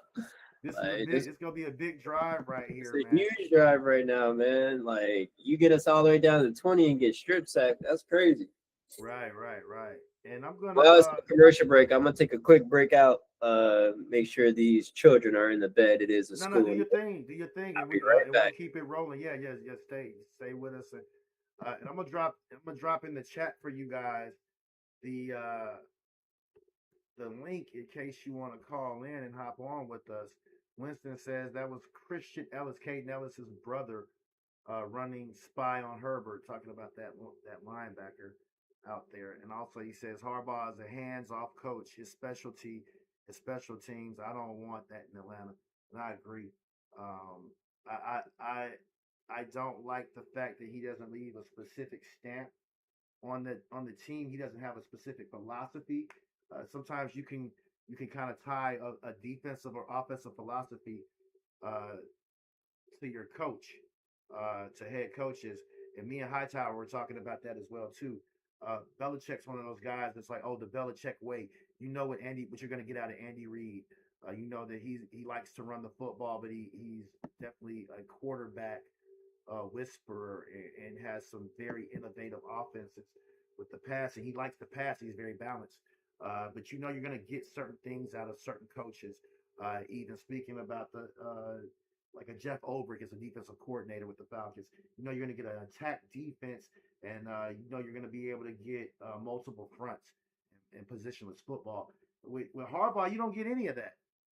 So that's why he's one of those guys. And we're talking about John Harbaugh, not Jim. But that's why he's one of those guys that I'm not necessarily the most ecstatic to hire here in Atlanta. But I do believe that he'll probably go to Miami, like I said. And they are coming back in from commercial break right now. They're showing a little bit of the stats of Drake May. And just the amount of passing yards per game that he's had going from year one to now, it's a nice little leap. He's been a lot more efficient. They're going to start off on first down, 1st and 10 at about the 15-yard line. Drake May takes the snap, and they are able to sack him as he's in shotgun. Let's see who that was that they're going to credit with that. Man, that's a huge play right there, man. Not staying up ahead of the sticks the way you want to. And that's the big boy in the side. Tart, man. He's able to make the sack on that. And they don't get a lot fancy on that. They just still bring 4. They're bringing some exotic blitzes to an extent, but or bringing zone pressures, if you will. But that's going to bring us to 2nd and 18, and this is a huge down right here for the Patriots. They turn around and they hand it off on a draw.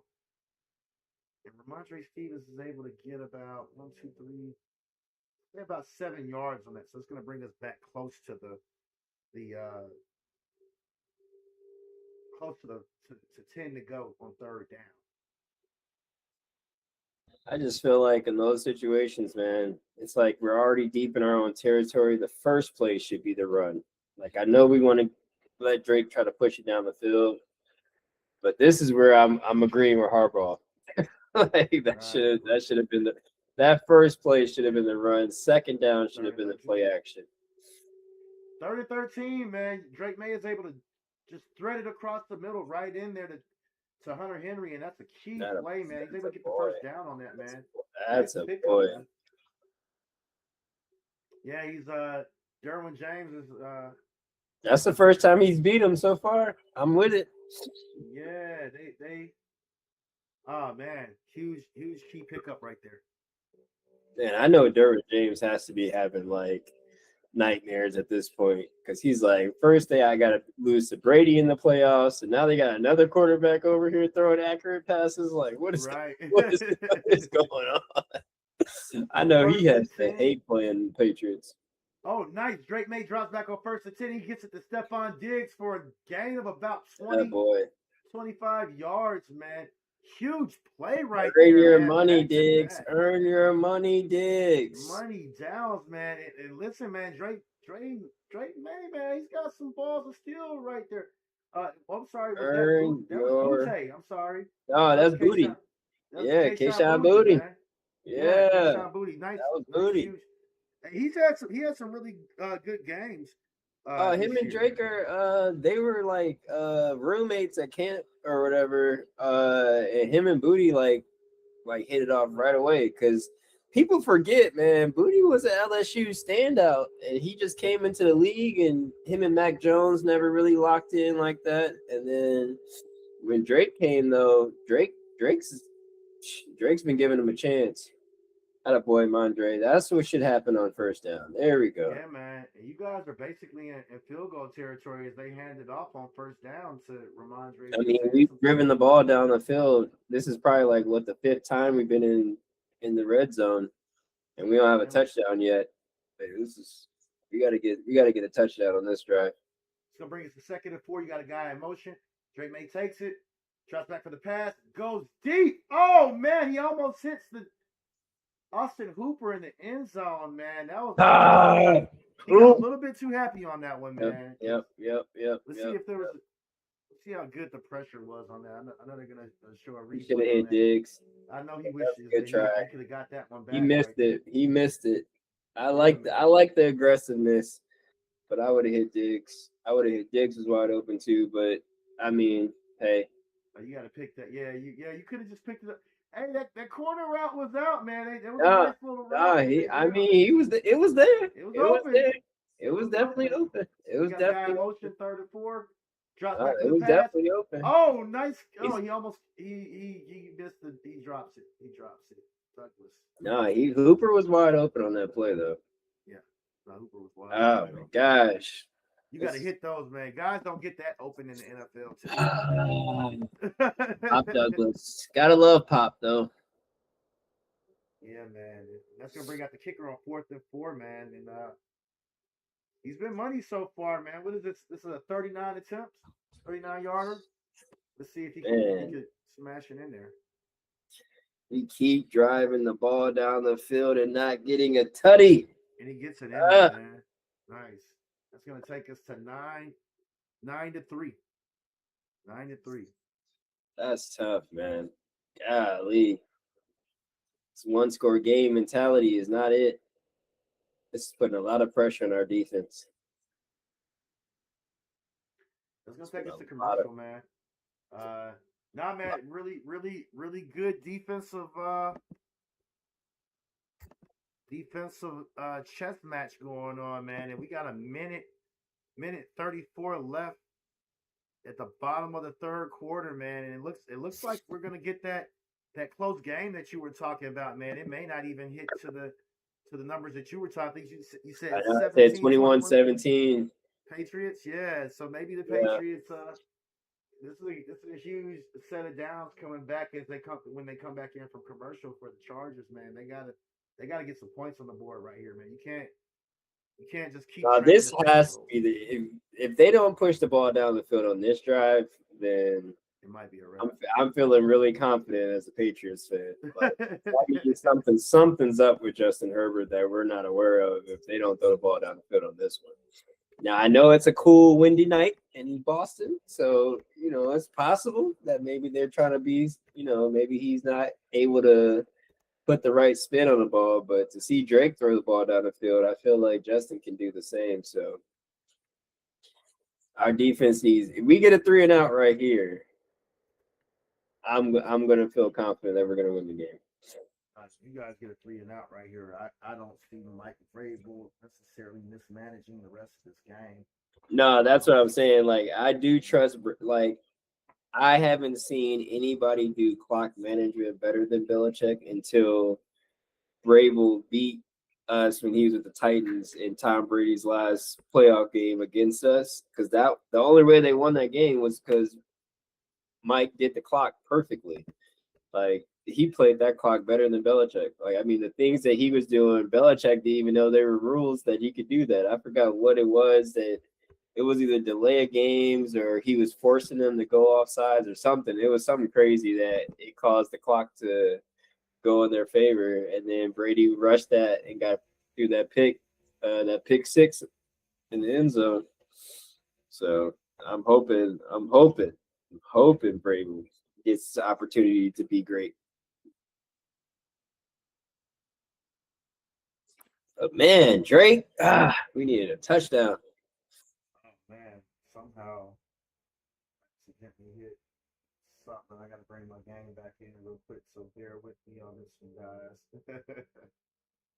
Lost my stream for a second. No, Winston, you're right, man. One big play away.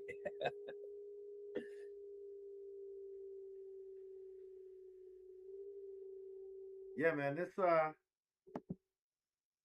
be a big drive right here, man.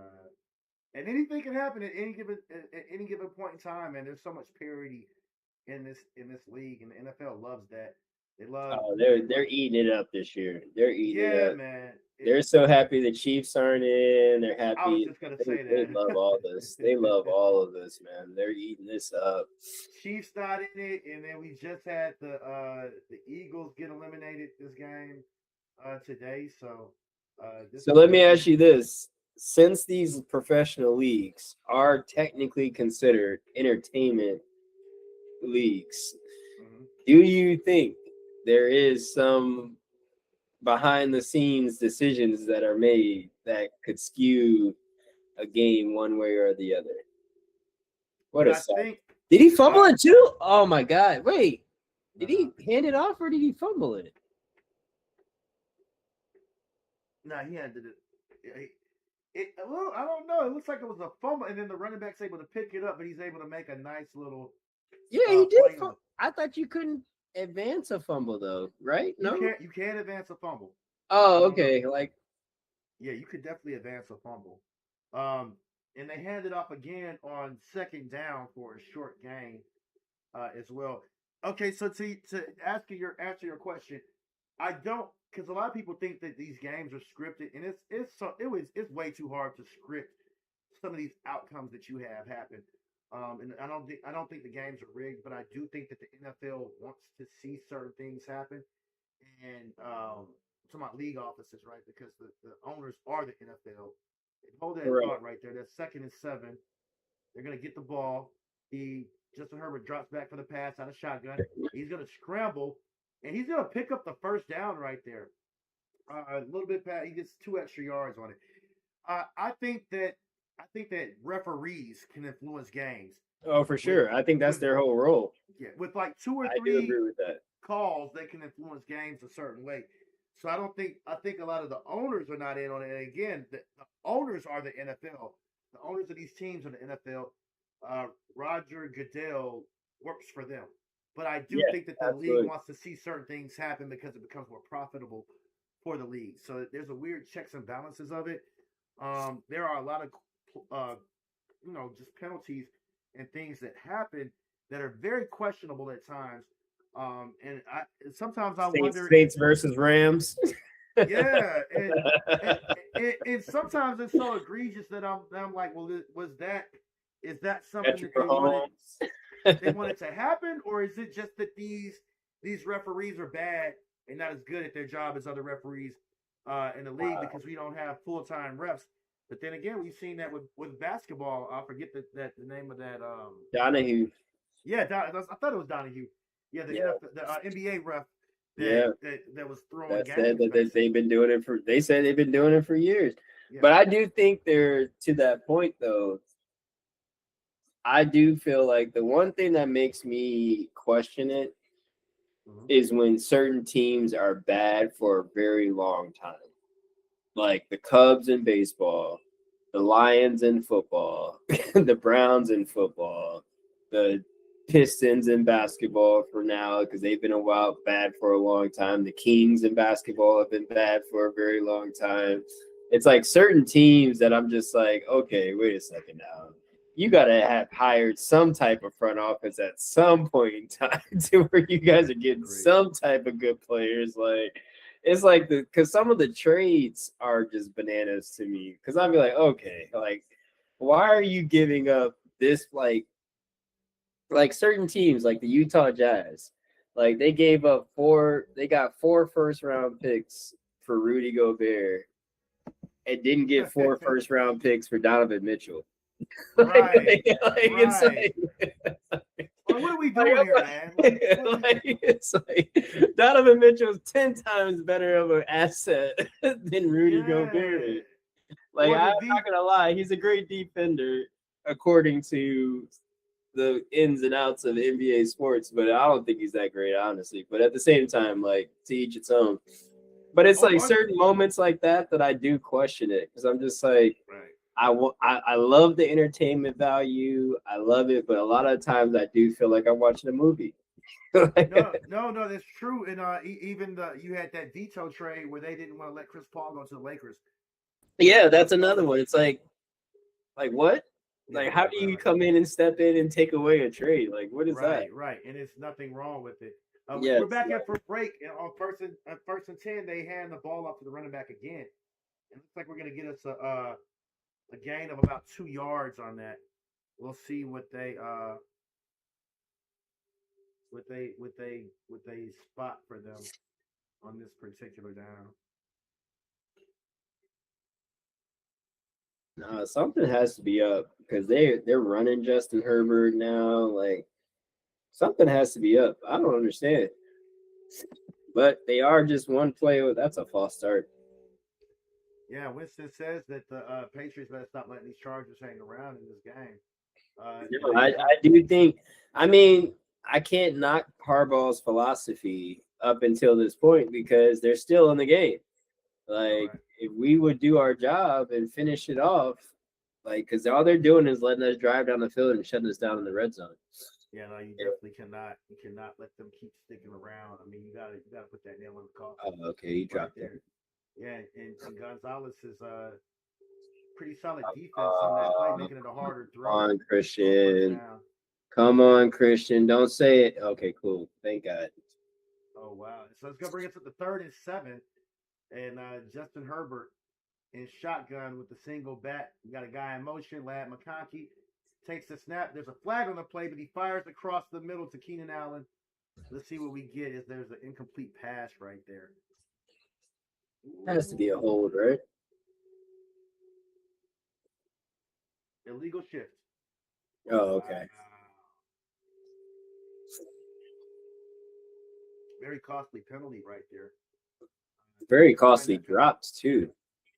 Yeah. Because Keenan Allen dropping that pass, even though we're declining the penalty, it's a situation to where that sticks with you. If you're Justin Herbert, that sticks with you, man. Because it's like I can't trust Johnson, I can't trust McConkey, and now I throw the ball to who's supposed to be my guy, and he drops a wide open. Man, Changes how that you're sticks thinking with you. about where you're going It with the ball does. and all It of that. Like, does, man. It you got does stick with pressure you. on the ball. I got to make a play right here.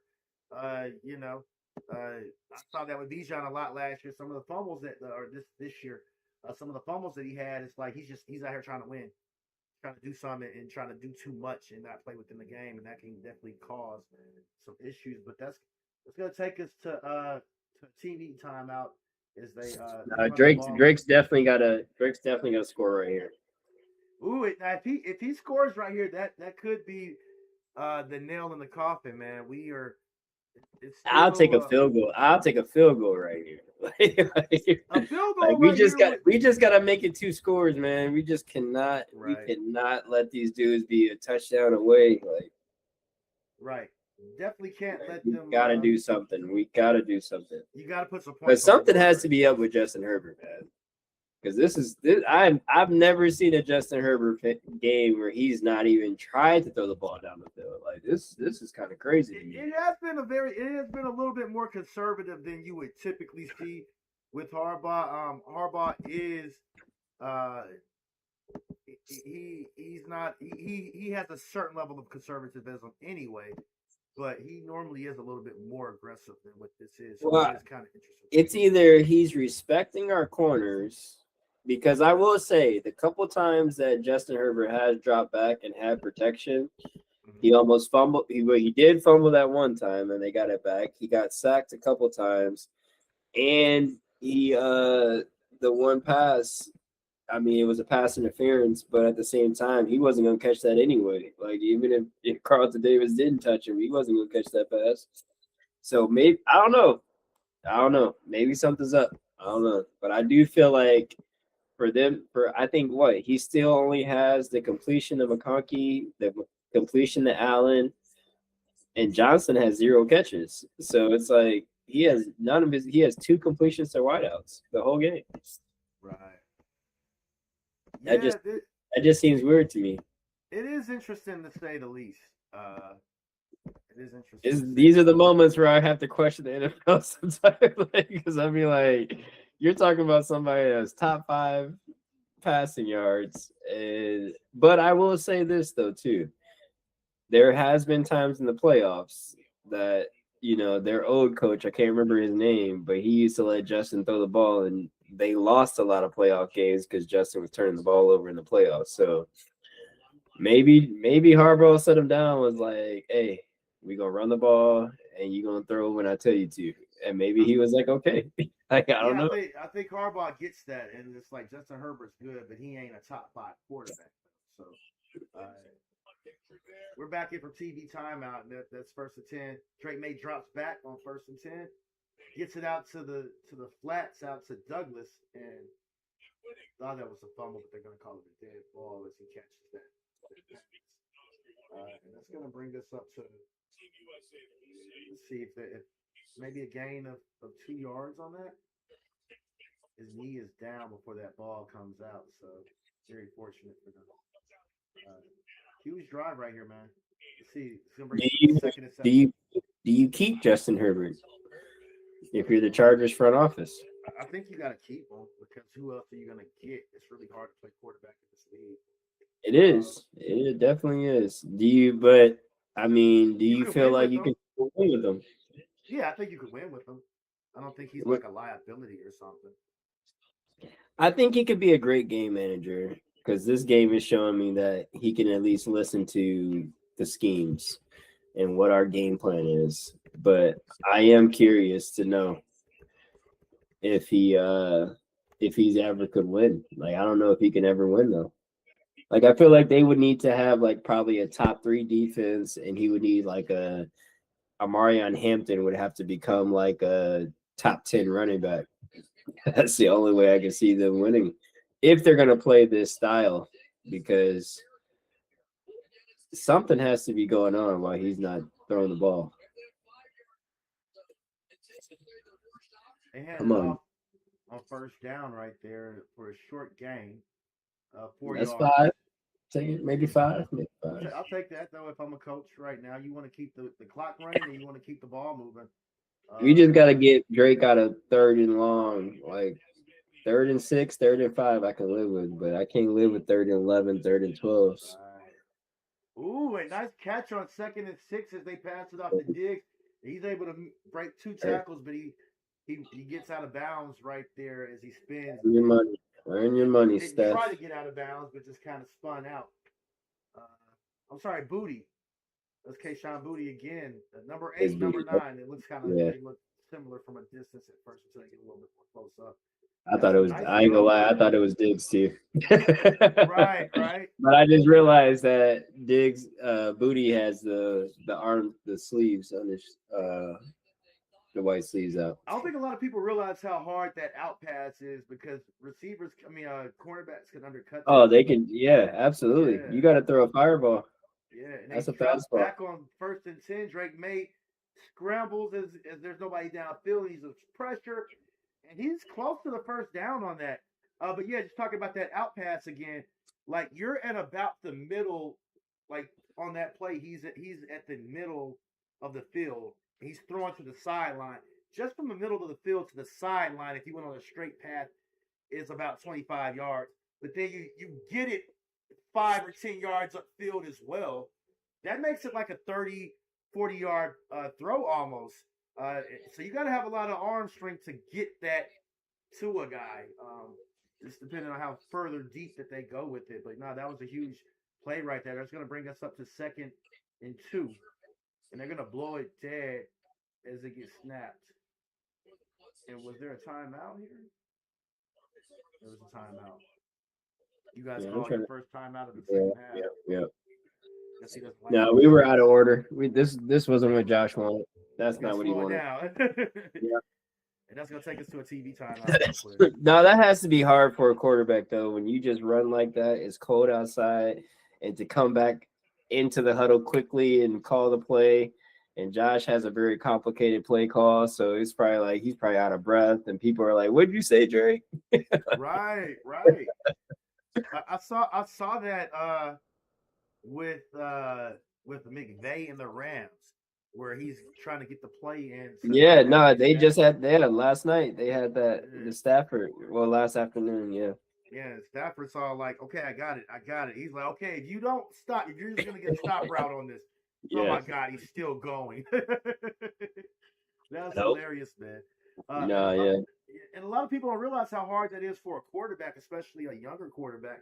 And that's the difference between with a guy like Justin, not Justin Herbert, but a guy like Matthew Stafford, who is not only a veteran, but just a really skilled, confident, big arm guy, very underrated, but one of the better quarterbacks in the league and has been for years. That's the difference in what you get with a guy like him versus Jared Goff. We're still talking about for sure. Round. Yeah. Like Jared Goff couldn't deal with that ego type of stuff, but Stafford's the type of quarterback that could kind of be like, hey, dude, like, no, you're doing too much. Like, stop. What are you gonna do, bitch me? Like, I think the complication of the playbook for Goff, that point of his career was too much. For sure. And I think McVay at that point of his coaching career didn't know how to like find a middle ground, because I will say that like he probably wasn't going to take anything from Goff ever, like, because I felt like he knew the only reason we were this good was because of me. Whereas I feel like Stafford coming in as a veteran on that team, like I feel like he allows a lot more back and forth than he ever would have gave Jared. Like I don't think Jared was ever getting that leeway to talk back. Like I feel like McVay came in like I'm the dad, you're the kid type situation. And I feel like Stafford came in and he was like, all right, we're more like peers like than it is anything else. Because Stafford was going crazy on him in that Panthers game for that time he threw that pick. He was in that because they were arguing on the sidelines. I don't think Jared Goff would have ever got that chance. Definitely not. We're back in from commercial, 2nd and 2, and the Patriots line up at 21 personnel, 2 backs. And they hand it off, man, and he is able to rumble forward for the first down and then some. Keeps going after first contact for another. What did I say in this game, man? It's Mondre's game. You Travion ain't. This is not Travion's game. This is Mondre's game. because we need to be able to run the ball in between the tackles. That a boy. He puts his Now foot on the ground, he just goes. And this is where I feel like I'm so glad we did not trade him to the Chiefs. So I don't know if you knew that the Chiefs were trying to get him from us when they, because they wanted to get Brees Hall or Mondre, and the Patriots. This is where I mess with Mike Vrabel because Mondre definitely, because he had early in the season again he fumbled the ball a lot, right. And Davion was looking great. Like he came in the NFL on fire. So it looked like trade bait for sure. That a boy. Huge play right there, man. What did I say? Big hunt, baby. Yeah, for the touchdown, man. That's gonna take us to 3 to 15, man. And man, the Chargers really needed that. Big hunt, baby. I'm sorry, the Patriots really needed that right there. Was that on Derwin too? I'm gonna see. They're trying to get the replay back to us, but they kicked the. What a throw! What a throw, Drake! What a throw, man! Indeed. Like, what a big time play right there, man. That's the MVP throw right there. Those 2 turnovers hurt, though. The voters watched those 2 turnovers, though. Those 2 turnovers hurt. The first one, I feel like you let it slide because it was a tip pass. But you can't get strip sacked inside the 20-yard line. I'm sorry. Especially when you broke the first tackle, throw the ball away. Man, that is a money big time throw, man. He throw. Just threads that right in there. You got to be happy if you're. What a block too by Trey. Trey came in big time block. Oh man, that was right in that same spot of their zone too. Big time play. Nah, Derwin didn't get depth. Derwin did not get depth on that. Big time players make big time plays, man. Man, like you said, man, that takes it to a. That's what we needed. That's what we needed. Game. Man, I know Derwin is hurt. Need to like him and Kyle Pitts. They both need to be free. Derwin needs to go to another team too. I don't want to see him with the Chargers for the rest of his career. He needs to go somewhere else. No, that's tough, man. Because he's not going to get a ring ever. Ooh, you might be right, man. Staying with those Chargers, you might be. No, because he's probably got like maybe 2-3 more good years before they started writing him off and saying he's a throwaway player. Like he needs to just go ahead and free Derwin James, man. I hate to see good players like that are just stuck in bad organizations. Like I feel like that's like my least favorite part about sports. It's like you got some good talent on some bad teams. Like Antonio Gates, man. I would have loved to see Antonio Gates get a ring. I'm mad Randy Moss didn't get his ring. Like, I ain't gonna lie. Like, I wanted Randy Moss to get that ring so bad. Too, man. That was kind of weird. Like, I was so fires away. It is an incomplete pass, and we have a flag on the play right here. Let's see what they. False start. Oh man, costly penalty for those Chargers. They're gonna run it back. Let's see if they accepted it. Man, McConkey didn't even try for that though. Like I feel like they're quitting right here. They got Gonzalez going into the locker room right here. Yeah, he's hurt. He's hurt. I wasn't gonna say it out loud, but yeah. Jesus. That's not what you want to see. That's definitely not what you want to see right Oh, a concussion too? Oh my gosh. Ooh. Okay, so first and 15. They pass. They go for the pass. And we got Herbert out here scrambling, and he's able to stiff arm a guy. He keeps going. He's able to get it out to the first down marker. Damn near. He's gonna pick up the first down. Actually, it's gonna take us to 1st and 10. Big time play right there to Justin Herbert. Yeah, that was Landry. He literally had him and just overran him. Yikes! And they are shotgun on 1st and 10 again. Herbert drops back to the pass. Pressure, scrambles out, flush, picks up the first down again as he slides. How hard is it to learn how to slide? I mean, I know you're a baseball player. It's hard to learn how to slide later in life. I will say that. Okay. Like if you've never, but which is crazy because Justin Herbert played baseball too, though. Hmm. Like, so I'm Didn't know that. surprised that slide was that bad. Like Yeah, he it didn't looked play, like he didn't play baseball to the level of like Kyler, but he definitely played in his childhood. So that slide looked really bad. That's yeah, how it you. looked like he liked to That's pull how a you boy hurt your from. growing for Yeah, I sure. was gonna say. Yeah, they dropped back again on 1st and 10. Herbert's running around. He fires away to the sideline of Keenan Allen, and it's a little bit too high. He's not able to actually get anything on that. And that's going to bring us a 2nd and 10. 8 minutes and 17 on the clock, man. You got to be feeling the pressure right now if you're the Chargers and if you're Justin Herbert. Man, it's like just a bad time for Christian Gonzalez to like to be out. obviously. Yeah, man. Obviously, I wish him well. Hope everything's good because head injuries are no joke. But as a fan, this is like the timing is like but this is where you got to have next man up mentality. Like, but putting Marcus Jones on. Ooh, and you guys get the sack on him right here. Oh, it looks like it was a fumble ball out. Oh, we got it. Do we have Are they it? going to call it dead? You guys did recover if it is a Yeah. fumble. Justin Herbert, oh man, they're having to pick him up right there, man. That was a huge play right there.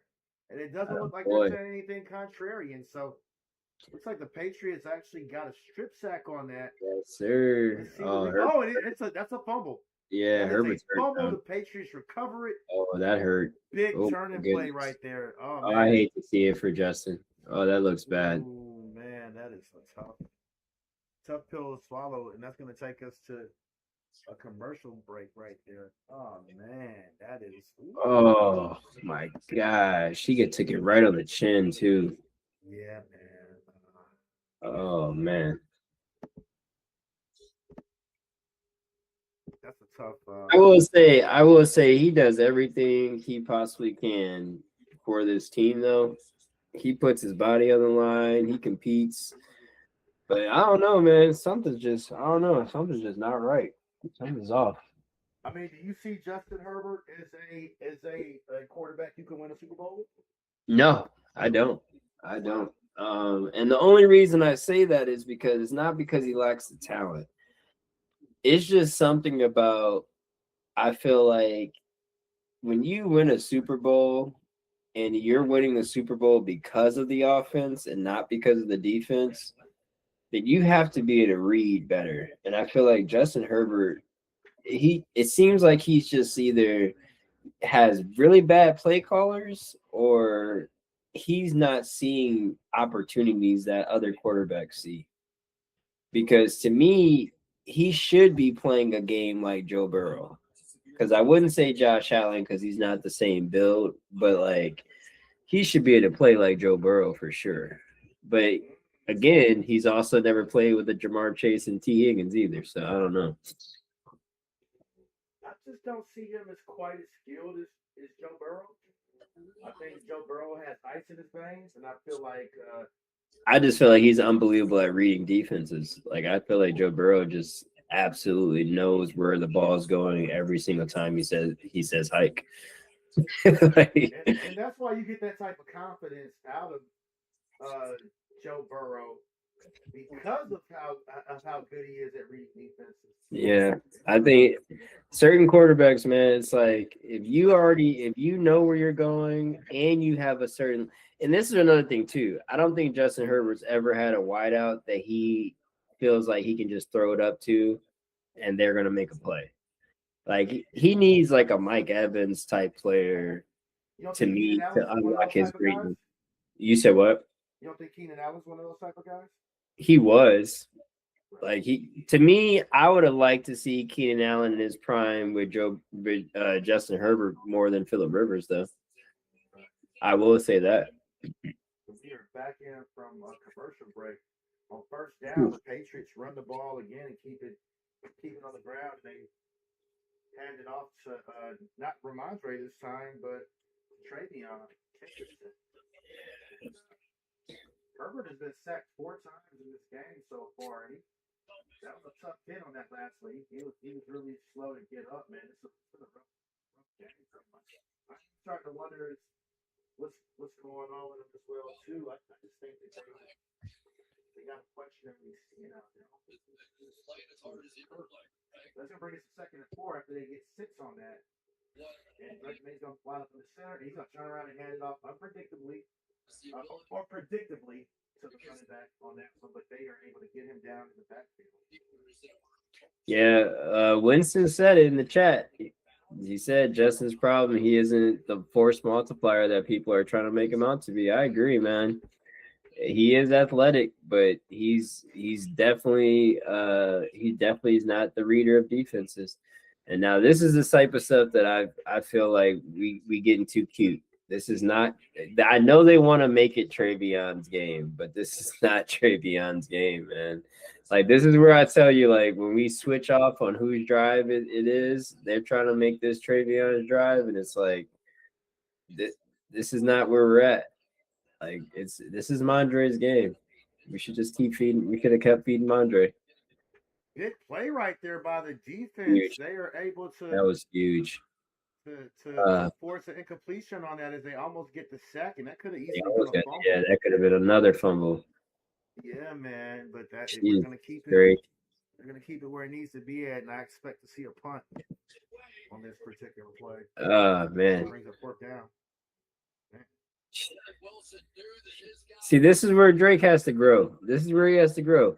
You're not gonna throw that ball, Drake. Like, just take it, bro. You lost. The play's over. Like, why are you gonna cock back again? You know you're about to get hit. Just take the sack, man. Just take the sack. Jeez, oh, peace. It's like we're up 16-3 in the fourth quarter. Like, okay, they got us. Like, let it go. Just take the sack. This is where I love Tom Brady, man. Tom Brady just falls down right there. He just falls down. Plays over. We're not getting anything out of it. Just punt it away. Play good defense. It's gonna take us to another commercial break, man. But we got about 5 minutes left. Close to 6 minutes left. 5:39 right here, man. This is a key drive. Key drive right here, man. Yeah, if they can, if you guys if they want to score, you guys want to stop them, and you can't let them get back in this right here. But a score right here, a touchdown would put us at 10-16. Of course, they'd have to come back and steal. No, I want this drive to take them at least past the 2-minute warning. Ooh, yeah. If they're not able to score before that 2-minute warning, it's gonna be kind of tough. Yeah. No, because I feel like the only way they can is if they push the ball down the field, and they haven't done it all game. So if they keep running this football, let them drive, let them take all the plays they want to get down the field. Like, I'm okay with that. But we can't give up. Now, this again, Christian Gonzalez being out right now, that means Marcus Jones is covering either Johnson or McConkey or Keenan Allen, one of the three. Makes me nervous. But hopefully they realize that, because Phillips is going to have to double cover whoever Marcus Jones is on. But Carlton Davis, that means he got to lock in for this drive.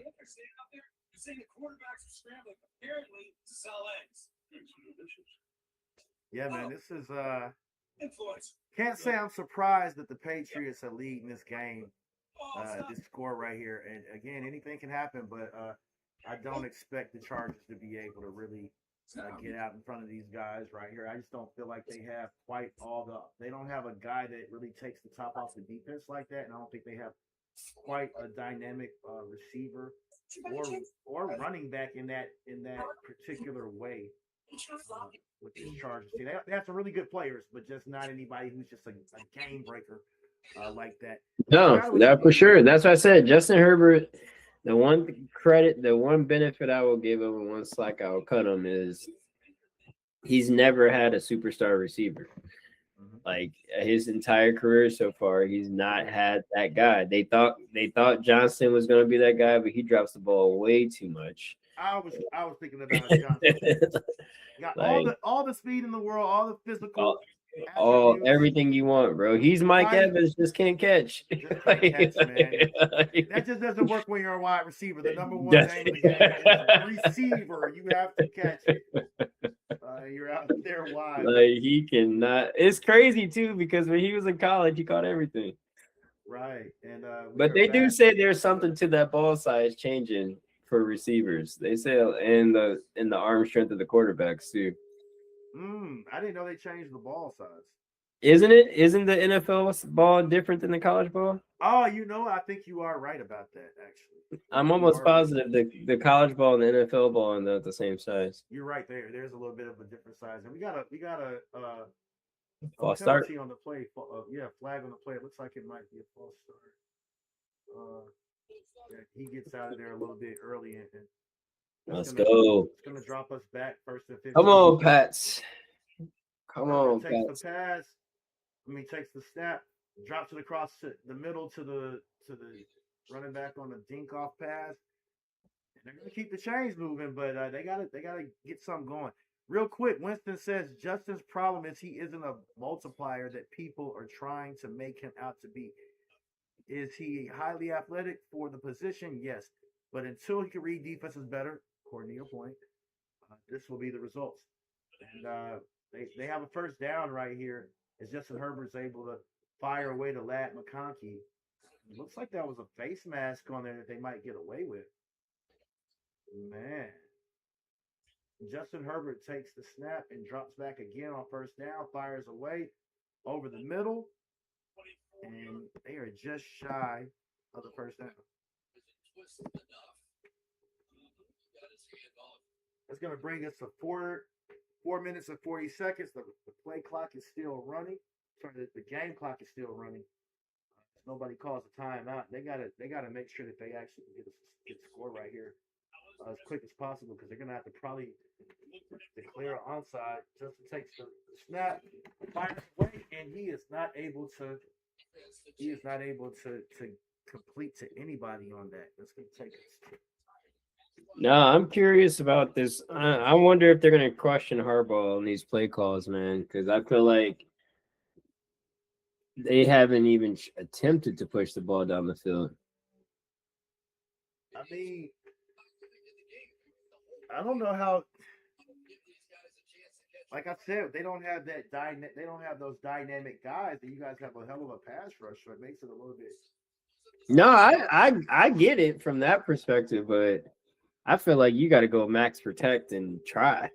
Ooh, and he gets sacked on 3rd and 2, man. That is crazy. That is a heartbreaker right there, man. Let's see what they're gonna do. I mean, they got to go for it. You got to go for this right here. 4 minutes left, man. That is a hell of a defensive play, man. You got Jennings coming on. They got a little stunt play. Jennings is so good at blitz. I will say that he is a great blitzer. That is crazy. I love to see it as a defensive guy, man. Great way to scheme it up, man. Justin Herbert. I hope we play the Texans because I feel like Vrabel's going to be so turned up for that game. Ooh, that's gonna be a tough one. Yeah, he's gonna be the coordinator out there. Yeah. Now I will say though, from a fan perspective, I would rather play the Steelers because the Texans defense is crazy. Texans are wicked nasty, man. Yeah, their defense is crazy. And look, and CJ Stroud, he can make it tough on you. And they got a few pretty good receivers, man. Let's see. They do. Yeah. They do. I will say if we get Gonzalez back, I'm not gonna be too concerned about what's his face on the Texans. Their what's his name? Number 12. Their main receiver. Oh God. I can't even think of his name right now. Right.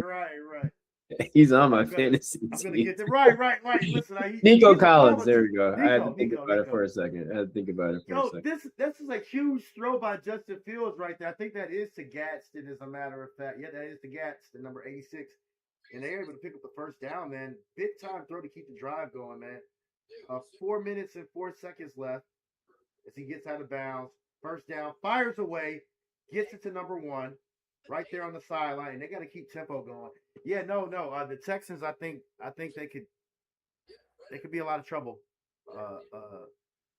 for you guys if you advance on this game, which I do expect to happen. Herbert fires away again to Gadsden again. It looks like. And they're keeping the ball moving, but they are just not. No, this is what I wanted though. Let them catch it. Let the clock run down. Let it just keep it going down. Just keep it going down.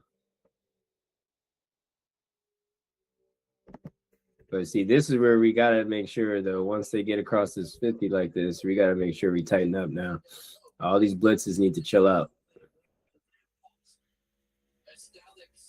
Nice, and they throw again, and they are short of the first down by a bit.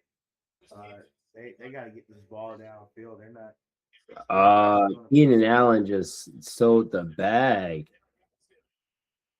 He called out the game and allowed our D line to sub. Wow, that's a big time. That's a big time move, Keenan Allen. Like, wow. Herbert's able to fire across to Harrison.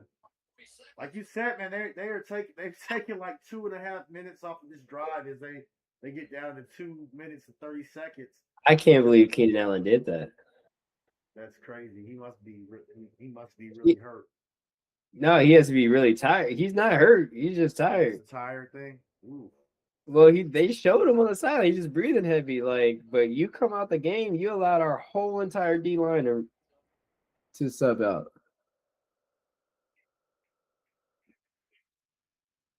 That's crazy. And now they're subbing again. Look at their wideouts.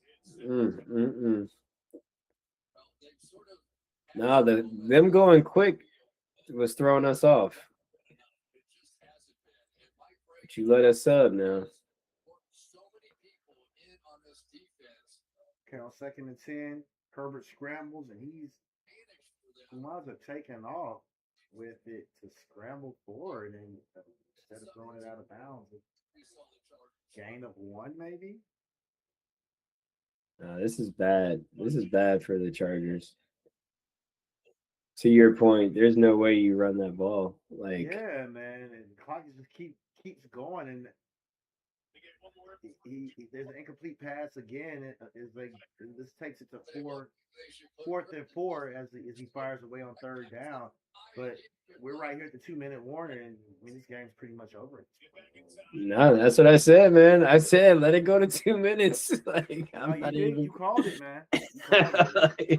Like they can run all the plays they want to, but the clock is on our side right now. Wow. No, I don't know. I don't know if it's the lack of their offensive linemen getting hurt. The media is probably gonna give them credit for that, the fact that they don't have their O-line. But I don't know, man. I don't know. It's either Justin Herbert's not that guy, or this is Harbaugh's play calling was just way too conservative. Yeah, no, this has been a crazy game right here, man. Because Drake tried to give it to him. We had 2 major turnovers, like 2 big time turnovers. No, for sure. Like that pick inside our own 10-yard line was crazy, and then you sit there and mess around and fumble inside of their 20-yard line.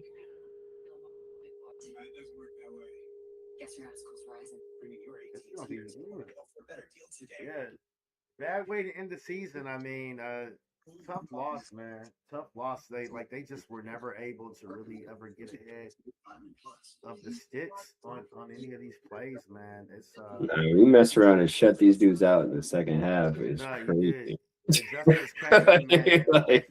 crazy. A real defensive match, and just BTA, man, on the defense. And I like to see these type of games, and I am not shocked at all. I am not shocked at all. I will say. No, I'll be honest. Like I've been telling people, even when the Patriots were bad the last couple of years, our defense has always been good these last couple of years. Like even Bills last year, we were a top 10 defense. It's just our offense was just terrible. Like outside of Mac Jones's rookie year and when we went to the playoffs. But yeah, dang, I don't know about the Chargers, man. I don't know. Like either they got some bad juju or the NFL really does want certain things to play out. But this game was weird to watch. Like to see Justin Herbert not throw one pass down the field, that sounds crazy. Man. He ain't take one shot. Not one. That's kind of weird. 4th and 9, man. This is a must-have down right here, man. If they're able to get something deep, it could go on, but I just don't see it right here. I bet they don't even get first down. Got Matt McConkey in motion. Oh, and they whistled the play dead. It's timeout. Patriots called a second timeout. Yeah, we were out of position. It was a good play call that was about to happen. Glad Rabel caught that. Yeah, I mean, you might as well burn it at this point in time. I mean, you don't want to give these guys too much opportunity. Yeah.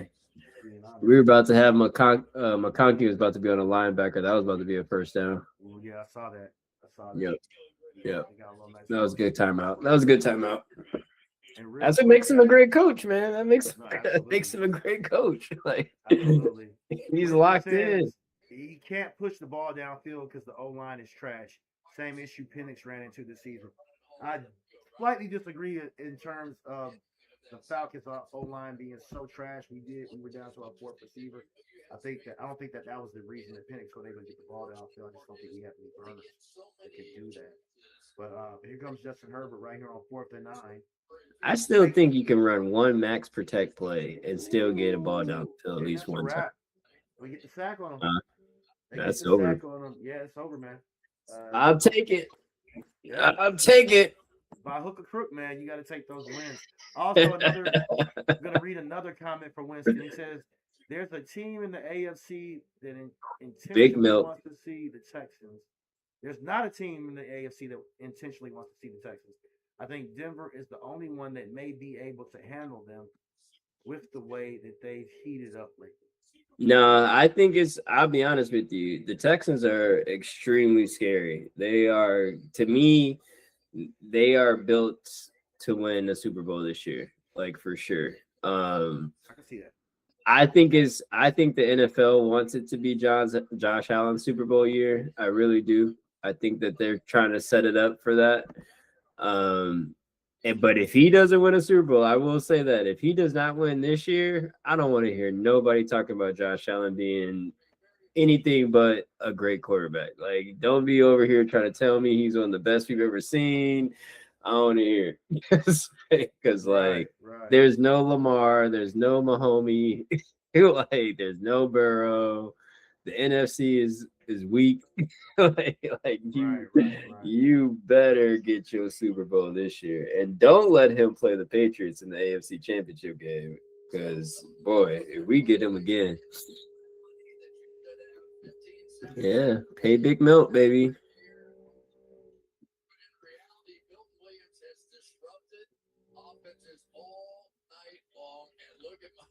Attaboy, Big Milk. Man, and you guys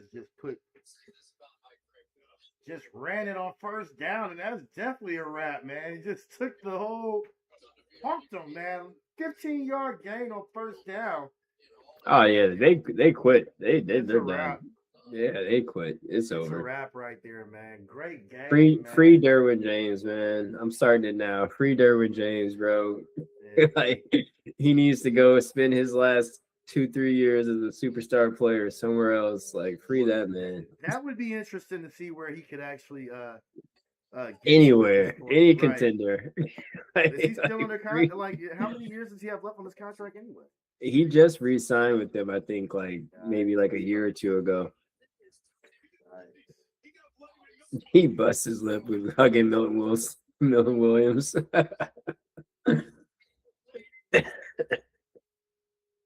Man, and looks like we're about to hit victory formation right here. And Mike Brady looks like he busts his lip or something over here. Yeah. Oh, he headbutted him.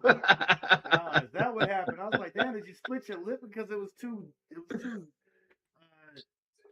cold out there? No, it's a little headbutt.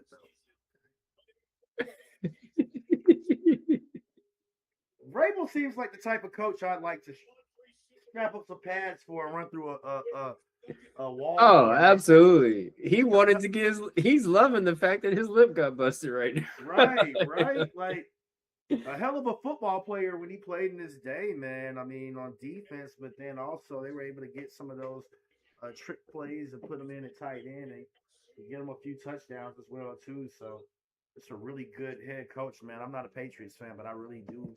I really enjoy seeing Vrabel coach out here. But yeah, no victory formation. That's a wrap, man. Good game right there, man. If you guys are still out there with us, man, hit that like and subscribe button, hype us up, man. Like I said, I love it. We got the goods virtual world. It is the pinned comment up there. Go and check out those guys. If you got any questions about them, I can always get you connected with them. If you're a content creator, man, hit me up, man. I'll get you guys the sauce, man. I will get you guys the sauce on how to get your algorithm popping a little bit more because definitely they've been an integral with helping me out with some of my content over here. And again, I mean, he can teach you where to go with it, but it's always more effective when you put that extra research into it yourself as well too. But great company, man, great company, and like I said, no gatekeeping over there. But no, for sure, and I will say this too, because I know everybody gets online and gets on these platforms, and they say they have the secret sauce to this, and they want to teach you how to get followers and likes. I'll tell you this, like that's not what we're talking about. Realistically, this is public information that unfortunately just not enough of us actually access on our own. Social media managers included, they're not even using this formula at all. And the reason is because you would think certain things are trade secrets. But like I said, AI right now is the wild, wild west. And when you're analyzing your data that comes free to you from all platforms, like when you understand how to read the graphs and understand what your retention rate is and your click rate, like all those things make a difference, man. And it's only math. Algorithms are only math. So once you know the formula for how they calculate it, it's plug and chug at that point. So if you guys ever went to algebra, like that's all we're talking about is just saying that we know how to plug and chug. And it's not about, again, it's nothing about trying to guarantee you that you're getting 1 million followers overnight. It's just our job and our objective is always to make sure that you understand the system that you're working within.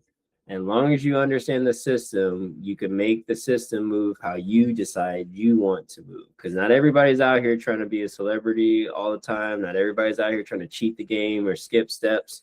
We're still saying that you got to put the work in. But at the same time, it makes no sense to wing it in this world. Like all the information is already out there. As unique as you think you may be, somebody's already done what you're trying to do. And there's nothing wrong with copy cheating and stealing.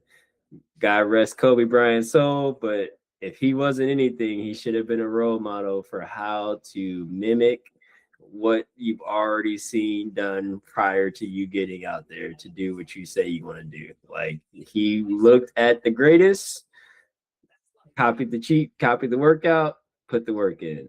That's all we're saying. There's a Michael Jordan in every industry, so you can copy, cheat, and steal everything that's out there. Get to the mountaintop first, then make it your own. And that's my 2 cents, man. But hey, I will say this. I appreciate you having us on tonight. And I'm glad we're walking away with a victory for the Pats. This 28-3 jersey brought some luck. My Hoosiers got to win this national championship coming up, man.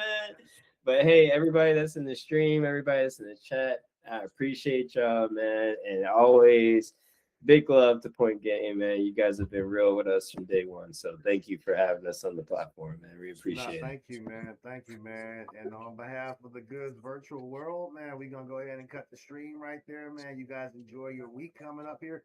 We appreciate everybody tapping in and tuning in. If you are still here, man, if you haven't, like I said, hit that like and subscribe button for us. keep tapping in with us. We're gonna keep hitting you guys with information all off season. We're heavily on the Falcons because I'm a Falcons fan, but I do a lot more content aside from the Falcons work as well too. We're gonna be hitting you guys with some top 10 lists, running backs of all time, quarterbacks of all time, and we're gonna be also kind of talking about different tiers of players. We're going to be doing some draft analysis, some mock drafts, and also we're going to have some boxing info, and even going to get into a little bit of basketball talk as well too. So stick with us, man. Point Game Official, man. The sky is the limit, but I'm a sports head, man. I'm into sports all the way around, but some of the more exotic sports as well too. I'm into MMA and all of that. So but hit that subscribe button, tap in with us. I'll read the comments. I'm open to any suggestions. If there's anything that you guys want to specifically see, let us know, man. But we're gonna go ahead and cut the stream right here, man. Like I said, appreciate all the love, man. We're gonna tap out. All right, appreciate y'all. Yes, sir.